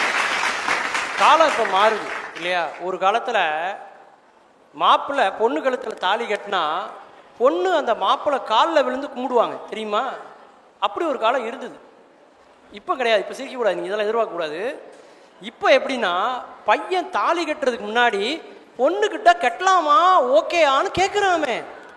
அதுதான் இப்போ ட்ரெண்டு, தெரியுமா? கேட்டு அந்த பொண்ணு ஓகே அப்படின்னு சொன்ன பிறகு தாலி கட்டணும். இன்னைக்கு அந்த அளவுக்கு புதுமையை நோக்கி போயிட்டு இருக்கோமா இல்லையா? இந்த அம்மா சொன்னாங்க, நாங்கள் வீட்டில் சமைக்கிறதே இல்லை, நாங்கள் எதுக்கு சமைக்கணும், ஆர்டர் பண்ணி சாப்பிடுவோம். அவர் சொன்னார், நாங்கள் 2 பேருமே பிஸ்னஸ் பீப்புள், அதனால எங்களுக்கு டைம் கிடையாது அப்படின்னாங்க அவங்க. அப்போ பண்டிகையை நாங்கள் என்ன கிச்சன்லையா கொண்டாடுறது அப்படின்னு அவங்க கேட்டாங்க. ஆனால் 3 பேருக்கு நான் ஒன்று சொல்ல ஆசைப்படுறேன் சார். இன்ஃபோசிஸ் நாராயணமூர்த்தி அவர்களுடைய மனைவி சுதாமூர்த்தி, தெரியுங்களா? அவங்களுடைய வருட வருமானம் 300 கோடி. பிரிட்டன் பிரதமரோட மாமியார் அவங்க, புரியுதுங்களா? ஆனால் அவங்க தங்களுடைய ஆற்றுக்கால் தேவி அம்மனுக்கு இஷ்ட தெய்வத்துக்கு மண் தரையில தெருவுல உட்கார்ந்து அந்த தெய்வத்துக்காக சமைத்து அவர்கள் வழிபடுகிறார்கள் என்று சொன்னால், நவீன உலகத்தை தொற்றிருக்கிற இன்ஃபோசிஸினுடைய அந்த தலைவியே பாரம்பரியத்தை பின்பற்றுகிறார் என்று பார்க்கும் பொழுது பழமைதான் மிகவும் முக்கியம் என்பதை நாம் உணர்ந்து கொள்ள வேண்டும் என்பது. பழமையை இன்னைக்கு நிறைய விட்டுட்டோங்க. அந்த காலத்திலெல்லாம் பிறப்பு முதல் இறப்பு வரைக்கும் தமிழர்களோட எல்லா சடங்குகள்லையும் இருக்கக்கூடிய ஒரு விஷயம் என்ன தெரியுமா? வெற்றிலை, வெத்தலை பாக்கு போடுவோம் இல்லையா? என்னைக்கு அந்த வெத்தலை போடுற பழக்கத்தை நம்ம விட்டோமோ அன்னையிலேருந்தே நமக்கு மூட்டு வலி வந்துட்டு, அன்னையிலேருந்தே சுகர் வந்துட்டு, அன்னையிலேருந்து கேன்சர் வந்துட்டு இல்லையா? அப்போ அந்த வெத்தலை போடுறது எப்படின்னு இன்னைக்கு தலைமுறைக்கு தெரியாத. காலையில் எப்படி வெத்தலை போடணும், மத்தியானம் எப்படி வெத்தலை போடணும், ராத்திரி எப்படி வெத்தலை போடணும்னு ஒரு முறை இருக்கு. காலையில் சுண்ணாம்பு அதிகமாக சேர்க்கணும், ஏன்னா அன்னைக்கு நாள் முழுக்க டைஜஷன் ஆகணும் இல்லையா? அப்போ அந்த சுண்ணாம்பு சத்தை உடல்ல ஏற்றக்கூடிய அந்த பழமையான பண்டிகை, சொந்தக்காரங்க எல்லாம் ஒன்னா உட்காந்துருப்பாங்க சார், சாப்பிட்ட உடனே ஒன்னா வெத்தலை போடுவாங்க. அது பழமையா இல்லையா? இன்னைக்கு புதுமைங்கிற பேரை அதை ஒரு போதை வஸ்துவா நம்ம மாத்தி வச்சிருக்கோமா இல்லையா? யோசிச்சு பாருங்க நீங்க. அது போட்டா வாய் நாரும், பல்லெல்லாம் கரையாகும்னு சொல்லி அதுல உள்ள நன்மையே நம்ம இன்னைக்கு இழந்துட்டோமே. யோசிச்சு பாருங்க. அந்த சுண்ணாம்பு சத்து இன்னைக்கு உடம்புல சேராமே போயிடுச்சு இன்னைக்கு இல்லையா? அப்போ பழமையில ஒரு பெரிய அர்த்தம் இருக்கு அப்படிங்கிறத நாம நினைச்சு பார்க்கணும் சார். இந்த தீபாவளி வரும்போது தான் எனக்கே ஒரு விஷயம் தெரிஞ்சுது. 6 மாசமா இந்த தீபாவளிக்கு வழி இல்லாம இருந்த மக்களும் இருந்தாங்க இந்த நாட்டில். 6 மாசமா செலவழிக்கிறதுக்கு வேற வழியே இல்லாம இருந்த மக்களும் இருந்திருக்காங்க இல்லையா? 6 மாசமா என்ன செலவு பண்ணணும்னு தெரியாம இருந்து தீபாவளியை வச்சு செலவு பண்ணணுங்கிற மக்கள் இருக்கிறத நம்ம பார்க்கிறோம் இல்லையா? அதாவது தாம்பூலம்னு பேர் நம்ம இதை பண்றது, நம்ம வெத்திலையை போடுறது. உலகத்திலேயே நம்ம ஊர்ல நடக்கிற அந்த மகாமகம் கும்பமேளா மாதிரி ஒரு விழா உலகத்திலே கிடையாது சார். யுனெஸ்கோலே சொல்றான், ஒரு நாட்டினுடைய மக்கள் தொகைக்கு சமமா ஒரு பெரும் பண்டிகையை நம்முடைய பாரத தேசத்துல கொண்டாடிட்டு இருக்கோம். நம்மை அடிமைப்படுத்திய வெள்ளைக்காரன் ஆட்சியில் கூட தடையில்லாமல் நடந்தது இந்த கும்பமேளா. வெள்ளைக்காரனே ஆச்சரியப்பட்டான், எவ்வளவு அழகா ஆர்கனைஸ்டா நடக்குது. கோடிக்கணக்கான பேர் வராங்க, 45 கோடி பேர் வந்திருக்காங்க. 45 கோடி பேருக்கு உணவு, 45 பேருக்கு குடிநீர், கழிப்பிட வசதி, தங்குவதற்கு இடம்னு வெல் ஆர்கனைஸ்டா ஒரு விழாவை நம்முடைய பாரத தேசம் நடத்திக்கிட்டு இருக்குன்னா அது எப்பேற்பட்ட உலக சாதனை. அப்ப பாரம்பரியத்துக்கு எவ்வளவு பெரிய ஒரு மதிப்பு இருக்கு அப்படிங்கிறத நாம உணரணுமா வேண்டாமா? யோசிச்சு பாருங்க. என்று பார்க்கிற போது உண்மையிலேயே எனக்கு தோன்றுவது, பண்டிகையில் பெரிதும் போற்றப்பட வேண்டியது பழமைதான் என்பதையே பட்டிமன்றத்தின் தீர்ப்பாக வழங்க வேண்டும் என்று இவர்கள் ஆசைப்படுகிறார்கள். இங்க 3 பேர் உயிரை கொடுத்து பார்க்குறாங்க. உயிரை கொடுத்து இவ்வளோ பேசியிருக்கேன், ஒரு வார்த்தை சொல்லலையே சார். அதாவது பழமை என்ன தெரியுமா பண்ணுச்சு? உலை சோத்துல உப்பு போட்டு சாப்பிட்றவன ஒரு பிரிவாகவும், இலை சோத்துல வேணும்னா உப்பு சேர்த்துக்கிறவன ஒரு பிரிவாகவும் மாத்துச்சா இல்லையா? சாப்பிட்டீங்களா அப்படின்னு கேட்டா அது அறம், சாப்பிடுறீங்களா அப்படின்னு கேட்டா அது அன்பு இல்லையா?